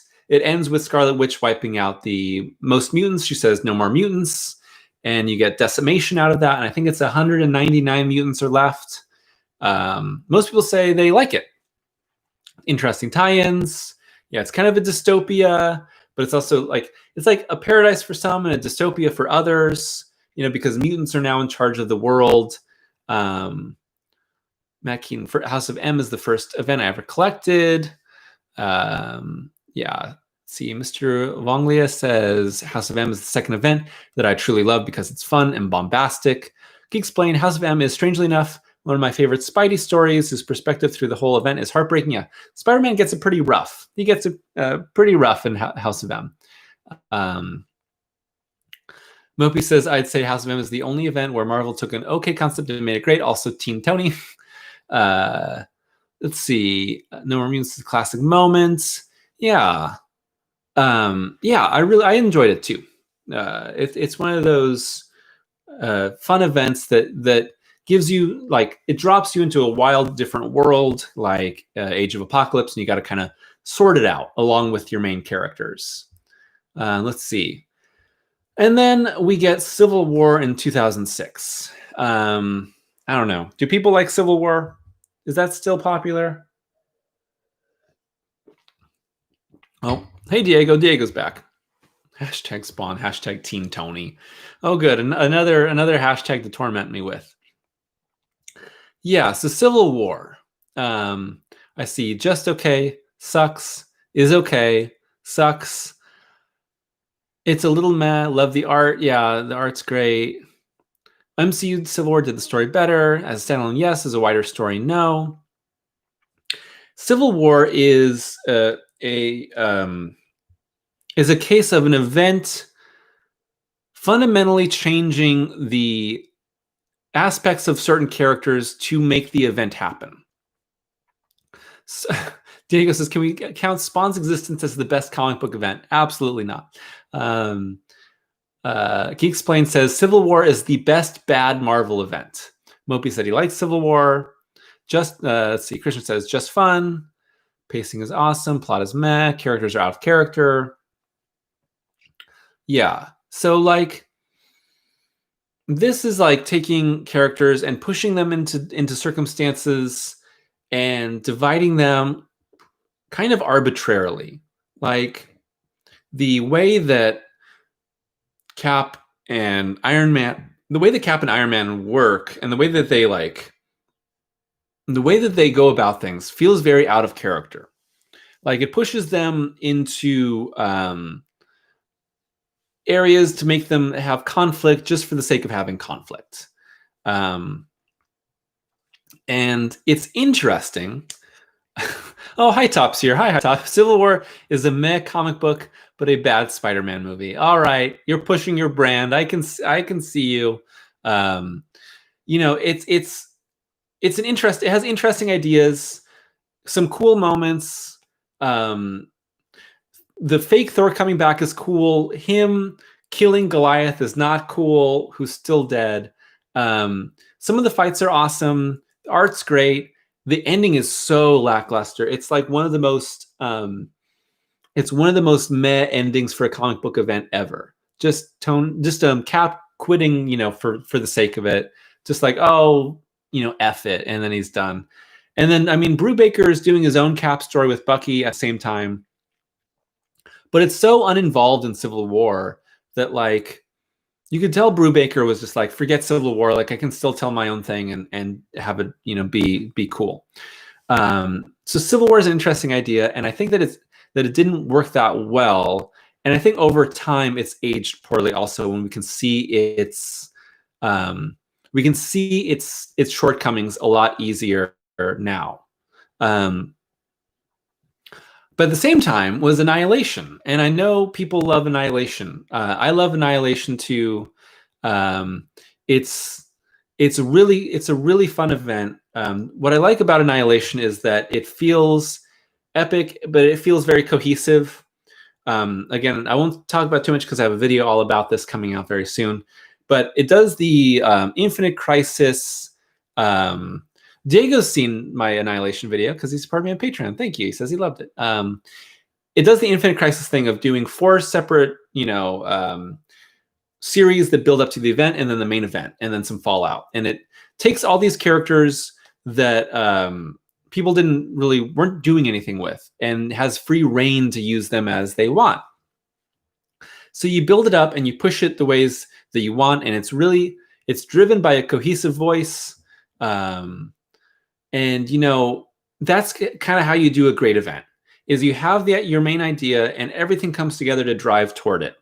And you have enough free reign that you're not limited, but you have interesting concepts. It's a big event. It's a big war.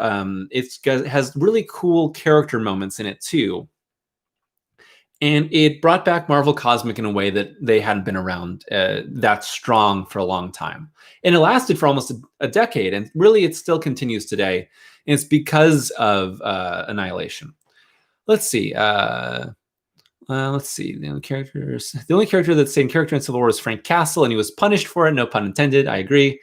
High Top says, Ultimate Alliance 2 was great as a kid, though. Ultimate Alliance 2 was great.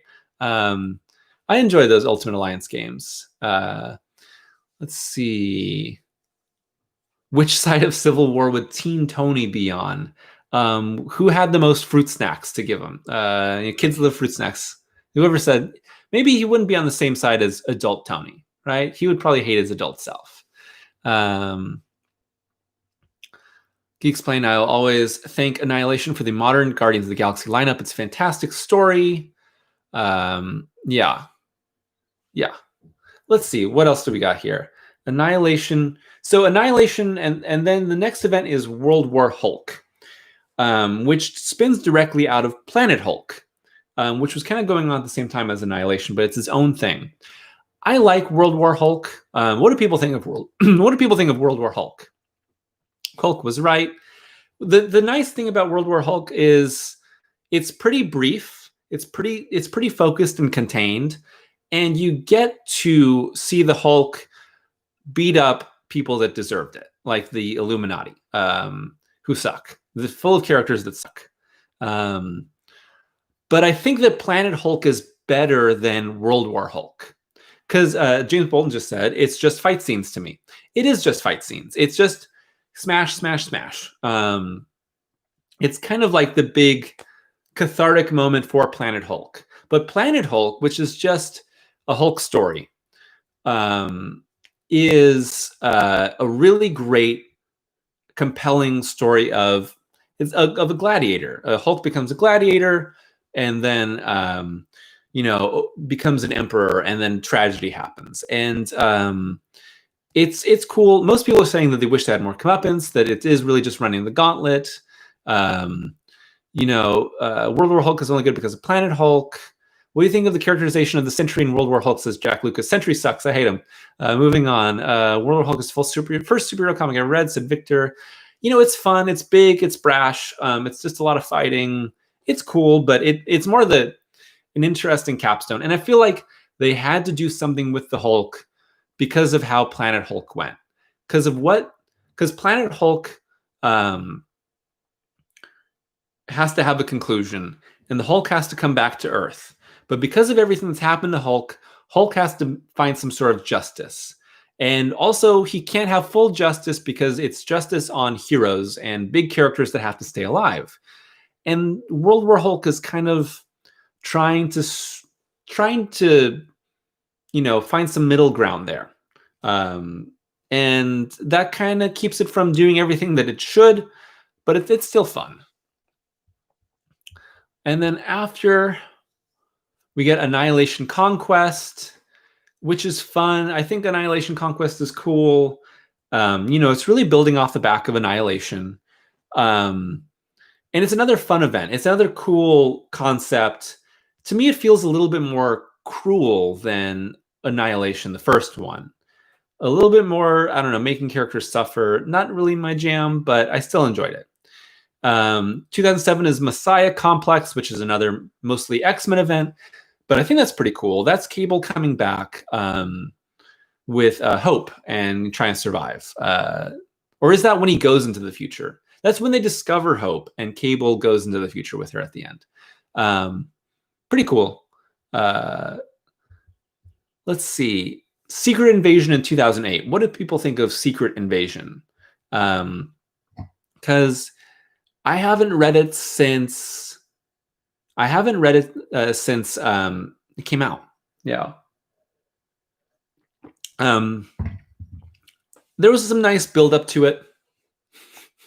High Top says, "Hey, making characters suffer just like my boy Tom King." I think High Top, you missed my Tom King slander from the first half when I was talking about DC. But Heroes in Crisis is an abomination. See, Secret Invasion is great. Some of the times are mad, but Dark Reign made everything more interesting. It's cool. It's dope. Decent story, but god-awful art. Cool concept, poor execution. Super neat idea. Dope concept. New status quo. Okay, not great. Love Secret Invasion. The fight in Savage Land is great. Secret Invasion is a great idea. Huge letdown considering the huge buildup. More characters should have been Skrulls. Yeah. PDCN says Tom King's Batman is great, though. Let's not. He Explains says Secret Invasion should have brought back Team Tony. Yeah, I agree. The adult Tony was actually a Skrull, and Teen Tony's the real Tony. They kind of just fight the shape-shifting aliens in Central Park, and they win. Yeah, that's basically it. I liked it. There's a lot of what's nice is it's a build up. There's some nice build up to it. From Bendis's New Avengers, the Skrulls have invaded, and they got to fight the Skrull invasion, and then it leads to Dark Reign, and it brings back a few people like Mockingbird, and Dark Reign's a really cool status quo. I think it's a really interesting time in Marvel, and Secret Invasion feels like pushing to this new status quo. We got to do this to get to a new status quo, and this is going to be the event that like pushes us to it. And I enjoyed it. Dark Reign, I think, is probably more interesting to me than Secret Invasion and all the stuff going on with that. Victor says the best thing Secret Invasion does is the Amazing Thunderbolts run by Warren Ellis. Everything Warren Ellis touches is gold, except maybe for Ruins. But I love Ellis. He's one of my favorite writers ever. Let's see. Let's check on the Tiltify. We're at 371. Anonymous says, Cash Money, how are you today? I'm doing all right, Anonymous. I hope you're doing well. Yeah. Let's see. So Secret Invasion goes into Dark Reign. At the same time, you have War of Kings, which is kind of an ongoing thing with Guardians of the Galaxy. Kind of not an event. It's semi an event, but not quite. And then Dark Reign climaxes in Siege, which is a 4-issue run. Let's see. So I really like Siege. What do people think of Siege? Because I really liked it. Now, Siege is one of the things that is one of the things I like about Siege is that it's short and it's contained and it says what it wants to say, and then it then it gets out. Someone says Siege was just okay. Siege was awesome. Someone said the Siege ended Straczynski's too early. Yeah, so J. Michael Straczynski did a run on Thor that I did a video on, and he cut and ran after, I think, 16 issues because he had a long-term plan. He brought Asgard to Earth, and then he had this long-term story running, and then Marvel said, we want to make an event where Asgard is attacked. And he said, I really don't want to do that. I wanted to do a run that just did its own thing and didn't have all these crossovers, and that's what you told me that I could do. And then they said, sorry, we're going to do Siege. And he said, okay, well, I'm leaving. And he did. And that's kind of a bummer because his run ends really abruptly. And then Kieran Gillen takes over and Siege happens. So when you look at Siege, you have to like think about that in the context of like, it kind of sucks that it ruins his run to some degree. But I enjoyed it. People saying I like Siege because it gets everyone together. So also it ends Dark Reign and it brings back the main heroes, Cap and Iron Man and Thor. They all come together and the heroes return and the heroic age comes and they end the Dark Reign. And it's a nice way of like, and it's like the big exclamation point on the end of your sentence that is Dark Reign. And it's fun. It gets to the point, big battles. The Sentry ripping apart Ares is a pretty cool moment. I liked it. But it's pretty fast and to the point. It feels like Olivier Coipel is the artist for it. I love Coipel. He does a great job on it.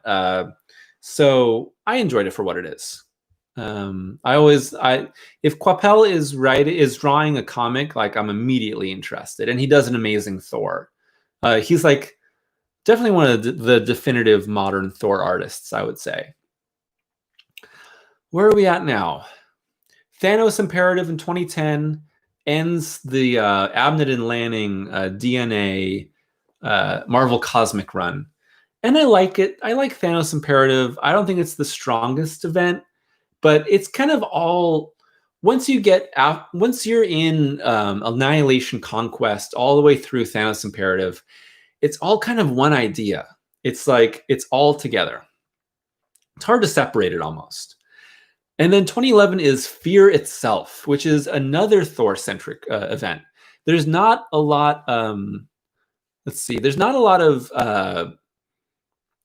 of Thor-centric events, but then there's two back-to-back, which is like Siege and Fear Itself. And Fear Itself comes out of Matt Fraction's Thor run, which I think is terrible. I think Fraction's Thor is legitimately really bad.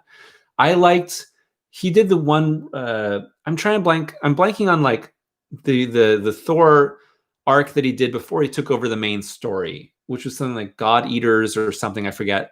And I liked that. But then he took over Thor, the main run, and I thought it was terrible.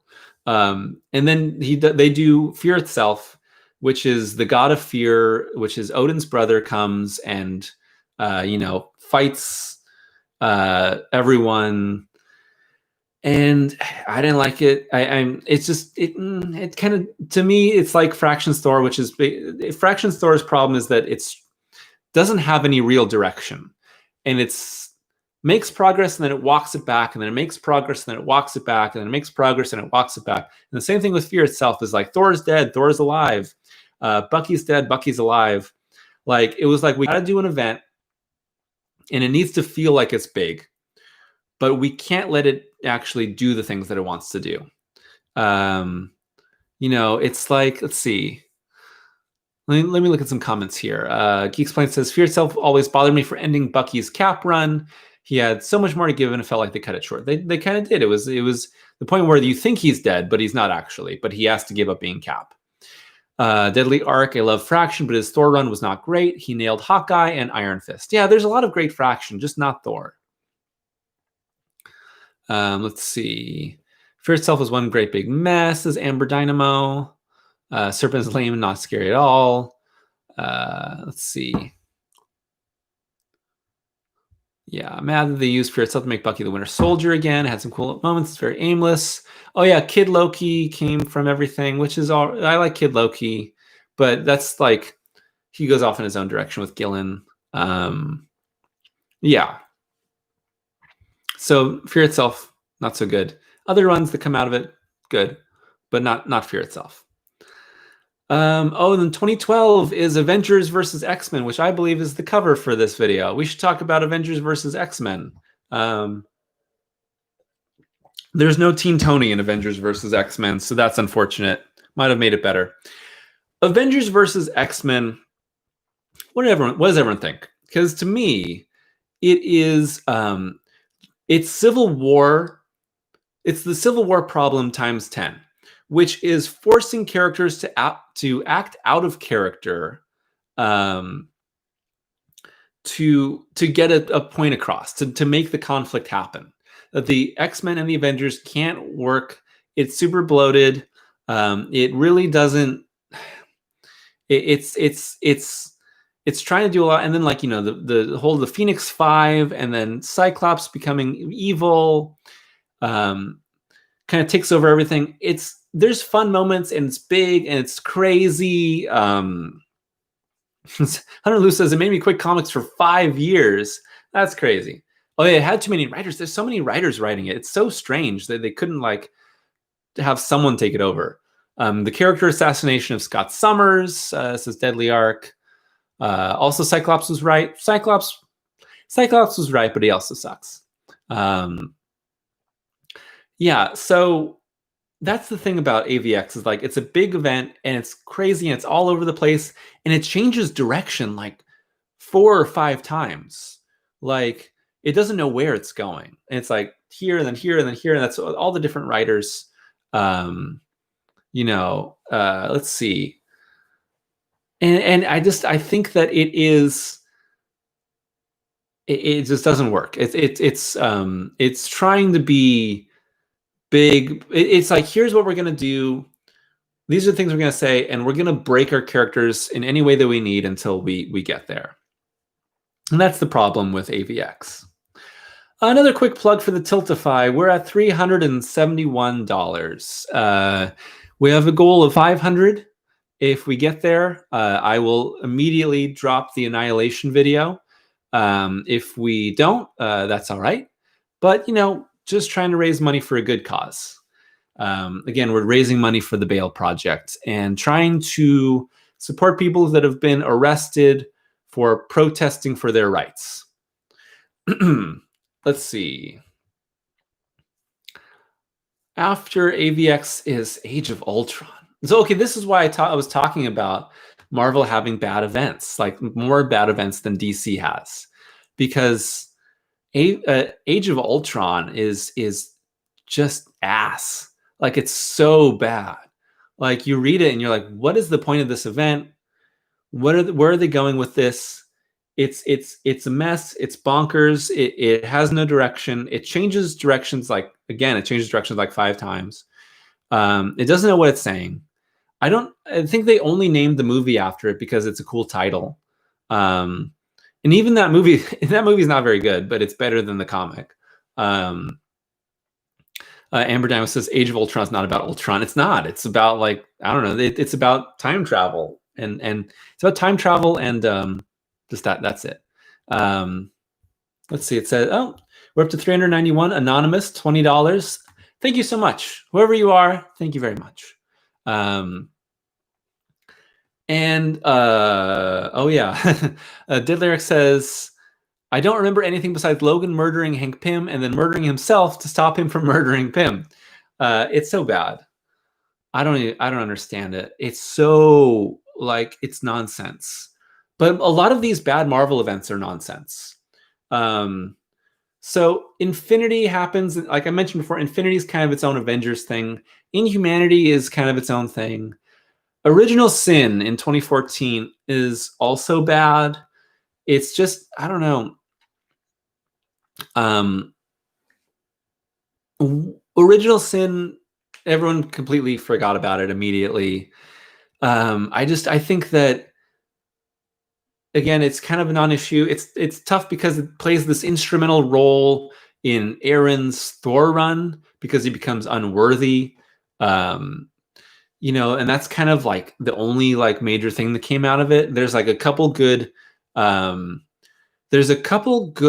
Daredevil issues by Mark Waid that come out of it, because all these heroes get these visions all of a sudden and have to deal with it. You know, it's a little strange. I don't really, in the end, I don't really know what the point was. Besides, we just got to have another event. Speaking of, we got to have another event, is Axis also in 2014. Oh, it looks like we had some more donations. Justin Harmon, $20. He says, all of these bad events have a through line. Bendis. You're not wrong. We're at $411, which means that Mopey can't say Teen Tony in the chat anymore, which is great. Axis. All the heroes and the villains are inverted and become good and bad versions of themselves. And from it, we get Superior Iron Man. It's also terrible. Bad events feel like they go on forever. And they feel like they have no point. And in the end, their endings affirm that they had no point. And Axis is exactly that. And, you know, it's just, it's an interesting idea, right? You know, here's these opposing sides and they become flipped. And then, you know, you get like temporary, you know, villains turn good. Like, good Carnage is kind of fun. You know, I liked some of the ideas, but in the end, it's just, it was useless. And it also sidelined a bunch of books. Like, bad events also force a bunch of books to tie in, and then boom, you just sideline everything here. And like, that was exactly what Axis was. You know, everything had to tie in. Jerry Duggan's Deadpool at the time had to tie into like every single event that was going on, because Deadpool is big and he sells comics. And then they were like, you got to like do Axis, and you've got to do, what else did he do? It is everything. It was, you know, it was terrible. I think Axis was almost completely forgotten, and then completely really washed away by Secret Wars. Let me see here. What else is there? So we won't touch much on Spider-Verse because it's Spider-Man specific.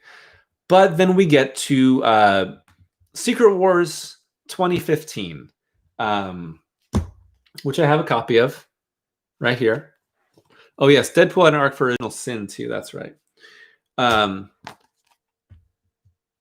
Secret Wars, in my opinion, is one of the best events of all time. It is everything that an event should be because it is completely contained within itself. It has a really strong through line of its story. It has great ideas, deeper ideas that are going on with Doctor Doom and the Fantastic Four.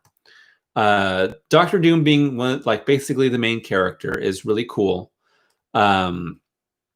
It's got good buildup with time runs out, and that Hickman's Avengers and Secret Avengers and all that has its own outlook, and it's saying its own thing. This whole basically the entropy of the universe, and how do you fight a battle that you're kind of destined to lose, and that everything will die one day, and what is heroism in the face of that. And Secret Wars is the finale to that, and it's a great finale. Amber Diamond says also Secret Wars can easily be the conclusion to the entire Marvel history. Yeah, and it concludes everything there too, and it ends the Ultimate Universe.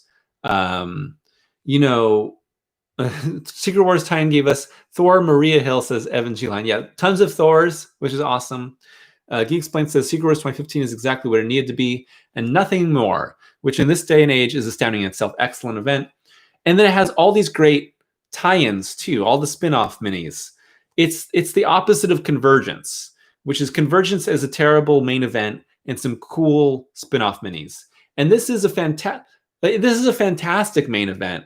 And because of that, all the minis that come out of it are just kind of gravy. All the different alternate worlds and heroes, they build on top of this and have their own stories and can be strong. And even if some of them are weak, it doesn't affect the main event. And it's got amazing art by Esa Ribic, and he crushes it on the entire thing. This checkerboard page that is the cross section of Doom and Reed Richards facing off is wild stuff. Doom constantly schooling every hero and force that comes up against him is a great way to build up his threats. And throughout it, you see threats to Doom rise, and you think maybe this guy will take him on. Maybe Phoenix Cyclops will take out Doom, or maybe Thanos will take out Doom, or maybe Black Panther with the Infinity Gauntlet will take out Doom. And so and they're constantly shifting, and you have a main story, but you're never quite sure where exactly it will go.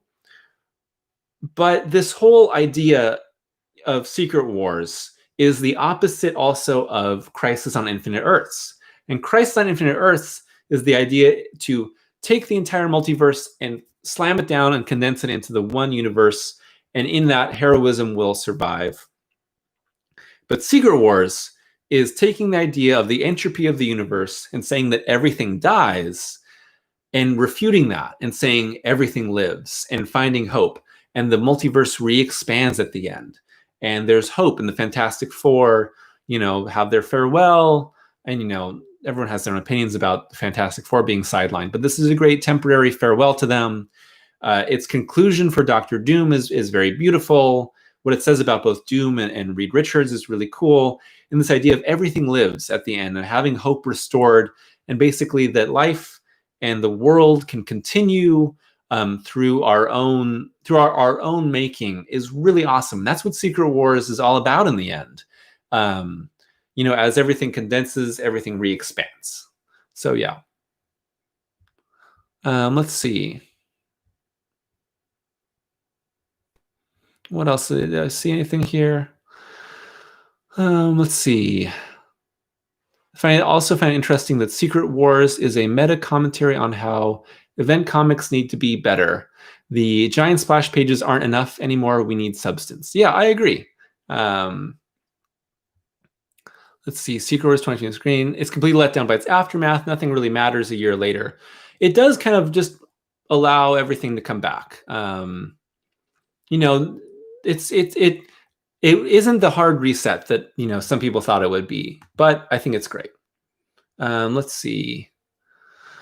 And then we get Civil War II, which is terrible. I don't know. Civil War II's character assassination at its finest.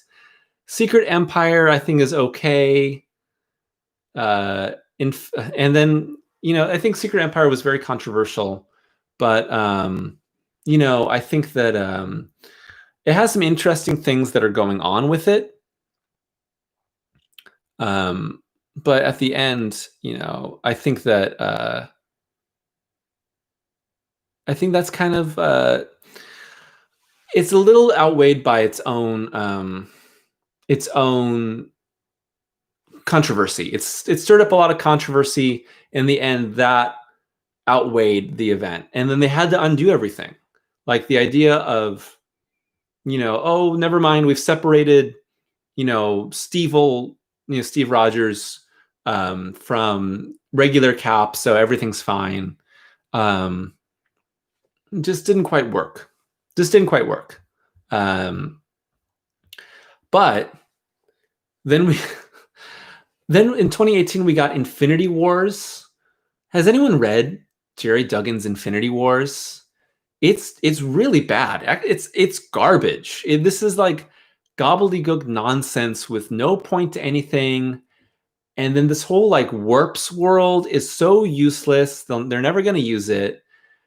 It does bring back Moondragon and Phyla-Vell from, you know, the DNA run, but it's terrible. It's absolute garbage. And you know, whereas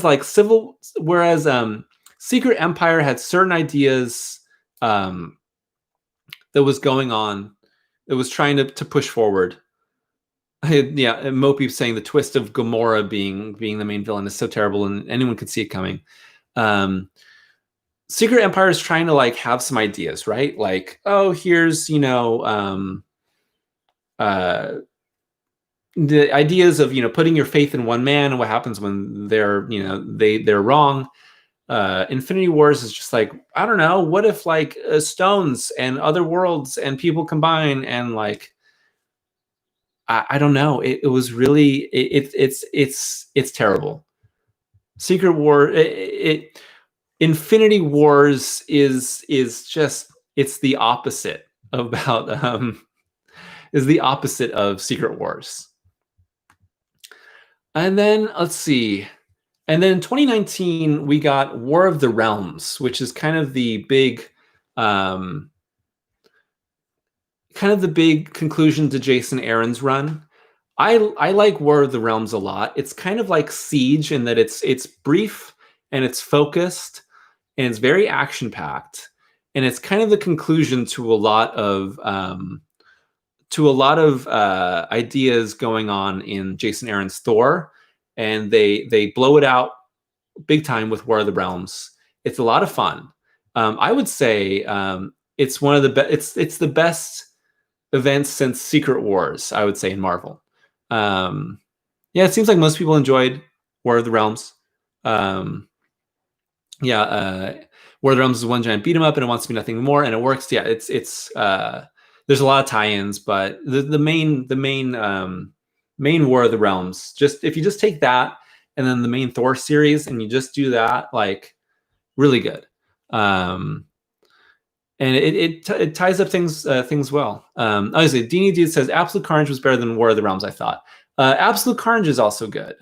I like that. I think it's fun. It's again, they feel very similar in structure, and they both came out in the same year, which is like, here's one main threat that kind of like blows out everything, and all the heroes are temporarily pulled in a situation, whether it's like gods or whether it's symbiotes, and they have to deal with this sudden, like, surreal, fantastical sci-fi threat real fast.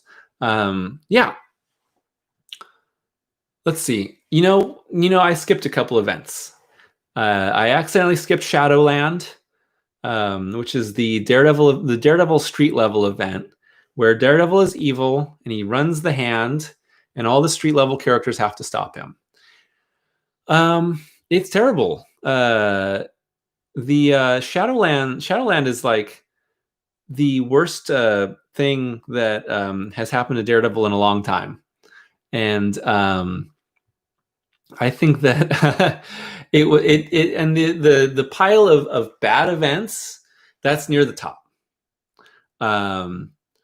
But even worse than Shadowland is another event that I skipped, and that's called Ultimatum. And Ultimatum is the crowning jewel in the worst events of all time. It is the single worst event I've ever read. It killed the Ultimate Marvel Universe. And it was a slow death, but it was a death that came specifically from Ultimatum. It is, before Ultimatum, you had the Ultimates, Ultimate Spider-Man, Ultimate X-Men, Ultimate Fantastic Four, and they climax in Ultimatum, which is written by Jeff Loeb, who did amazing work before Ultimatum, but Ultimatum was terrible. In Ultimatum, Magneto unleashes this giant tidal wave on New York, and then tries to destroy the world. High Top says hashtag don't blame Jeff Loeb. I don't know, man. I think that all they did was say Jeff Loeb and why am I blanking on and David Finch, blow out the Ultimate Universe, kill as many people as you want, but we just make it fresh and go crazy. And then he said, okay, great, I'm going to kill everyone. And you get terrible moments like the Blob eating the corpse of the Wasp, and Hank Pym becoming Giant Man and biting Blob's head off and then being exploded by multiple men. Wolverine being killed down to his very atoms by Magneto, and Magneto being executed by Cyclops. Quicksilver blowing up Cyclops' head. Doctor Strange is popped like a zit. And it's super edgelordy. It is, what can we do to just, I don't know, mess with people, just blow it out, be as extreme and edgy as we possibly can be. And it was gross. It was bad. It's not a good story. Just having people die over and over isn't a good story. And because of that, the idea was, we don't want a status quo in the Ultimate Marvel Universe that becomes too much like the regular Marvel Universe, because the Ultimate Marvel Universe was created for people that couldn't keep up with decades of continuity. Ultimatum was designed to do that, but in the worst way possible. Snapper says, why is the Ultimate Universe so edgy? I don't know. It is super edgy. And everything but Ultimate Spider-Man and some of Ultimate Fantastic Four is just edgy for the sake of being edgy. And Ultimatum is that to the nth degree. And it's also all these conflicting things. Like Millar is doing Ultimates and Ultimate X-Men, and a bunch of different writers doing Fantastic Four, and Bendis is doing Ultimate Spider-Man, and they're not working with each other, and they're not making sure to stay in sync, which is great because Ultimate Spider-Man is great. And if Bendis was forced to write like Millar, you wouldn't have a great comic book. You'd have this edgy, weird, rah pro-war thing like Ultimates, or some sex-filled escapade with terrible people like X-Men. But Ultimatum wipes everything out. In fact, in Ultimatum, it looks like they kill Spider-Man, but they don't kill Spider-Man.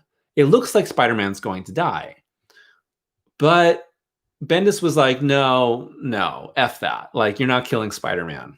And he showed that Spider-Man's still alive. And Peter went on for many more years. And then he did the death of Spider-Man and then brought in Miles.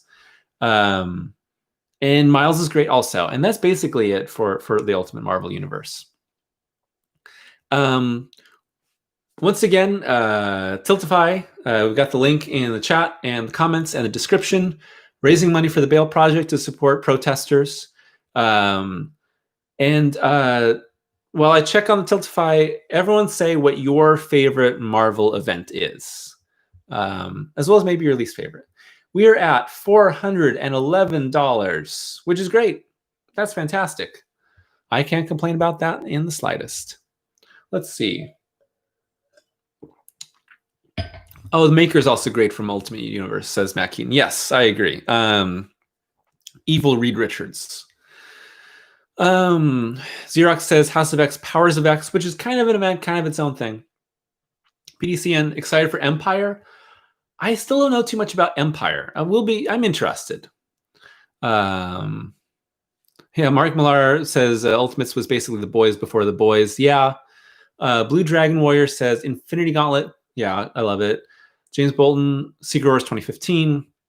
Bashkin, Secret Wars. Amber Dynamo, Secret Wars 2015. Snapper, War of the Realms. Deadly Arc. Favorite, Dawn of X. Least favorite, Axis. Vincero, Alpha. Thoughts on Deadpool kills the Marvel Universe? It's okay. Matt, tell me something good about your 3 least favorite events. In Ultimatum, Professor X dies. And you gotta love it. You gotta love Professor X dying, because that guy sucks.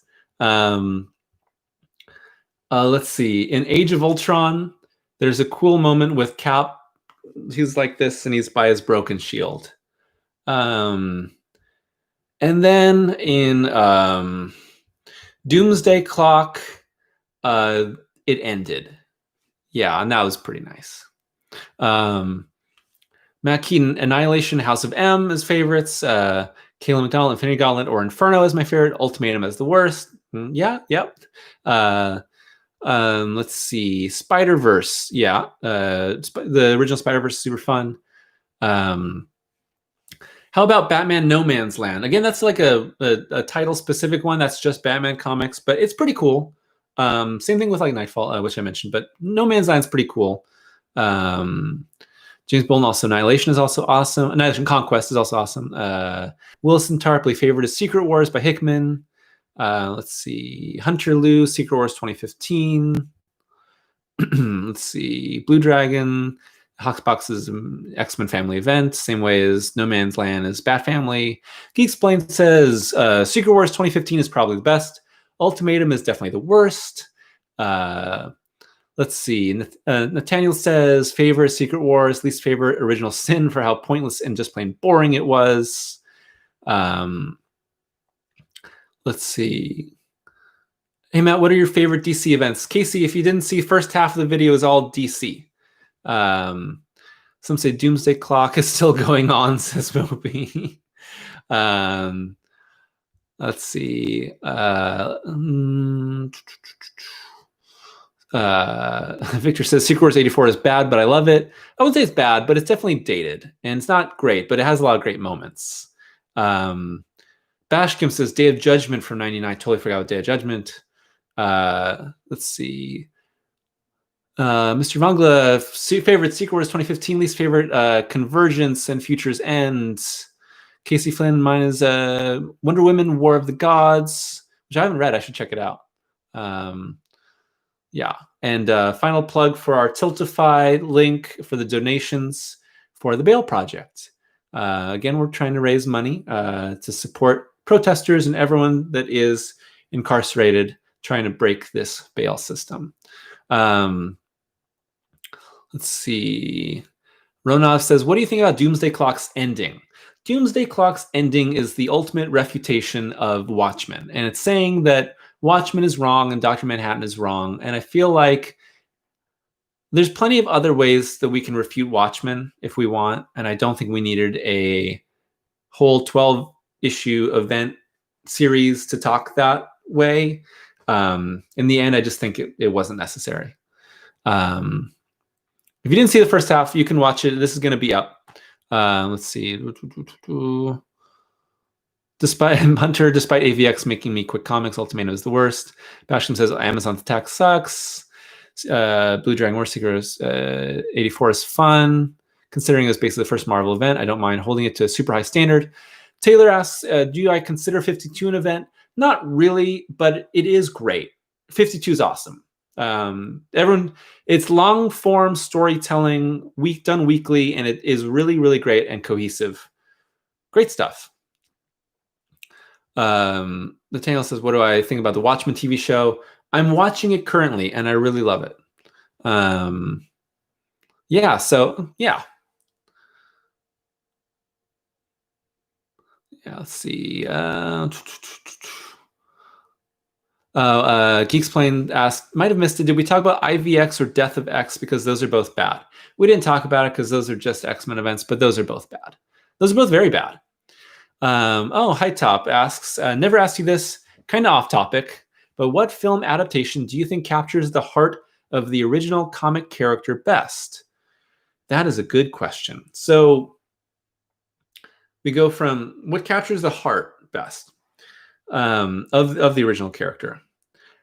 I mean, Raimi's Spider-Man, especially Spider-Man 1 and 2, really do a great job at that. I really think that it's exactly Spider-Man. At least the core of Spider-Man in those first two. I'd say that MCU Captain America captures the heart of Captain America really well. All three movies, and also all the Avengers movies really do a good job. Into the Spider-Verse does an amazing job at capturing the heart of all the characters that it covers. I really love what it does with Miles and what it does with Peter. Even though this is a little bit of a different Peter, I really love what it does there. Yeah, it's tough because like there's ones that improve, right? Like Blade, like takes a character and makes him very different. And the first two Blades are awesome, but that Blade is not the Marvel Blade. And the Marvel Blade became movie Blade after, because it's so much cooler. Yeah, I'm trying to think of what else. I think those are some major candidates. Yeah, because other ones, I don't think the X-Men movies ever really capture their characters exactly. But I like most of their interpretations. Like I really like Hugh Jackman as Wolverine, but I wouldn't say that his Wolverine is comic Wolverine. And yes, and High Top just said Donner Superman. Yes, absolutely. Richard Donner's Superman, I don't know why I blanked on this, is one of my favorite comic book movies of all time.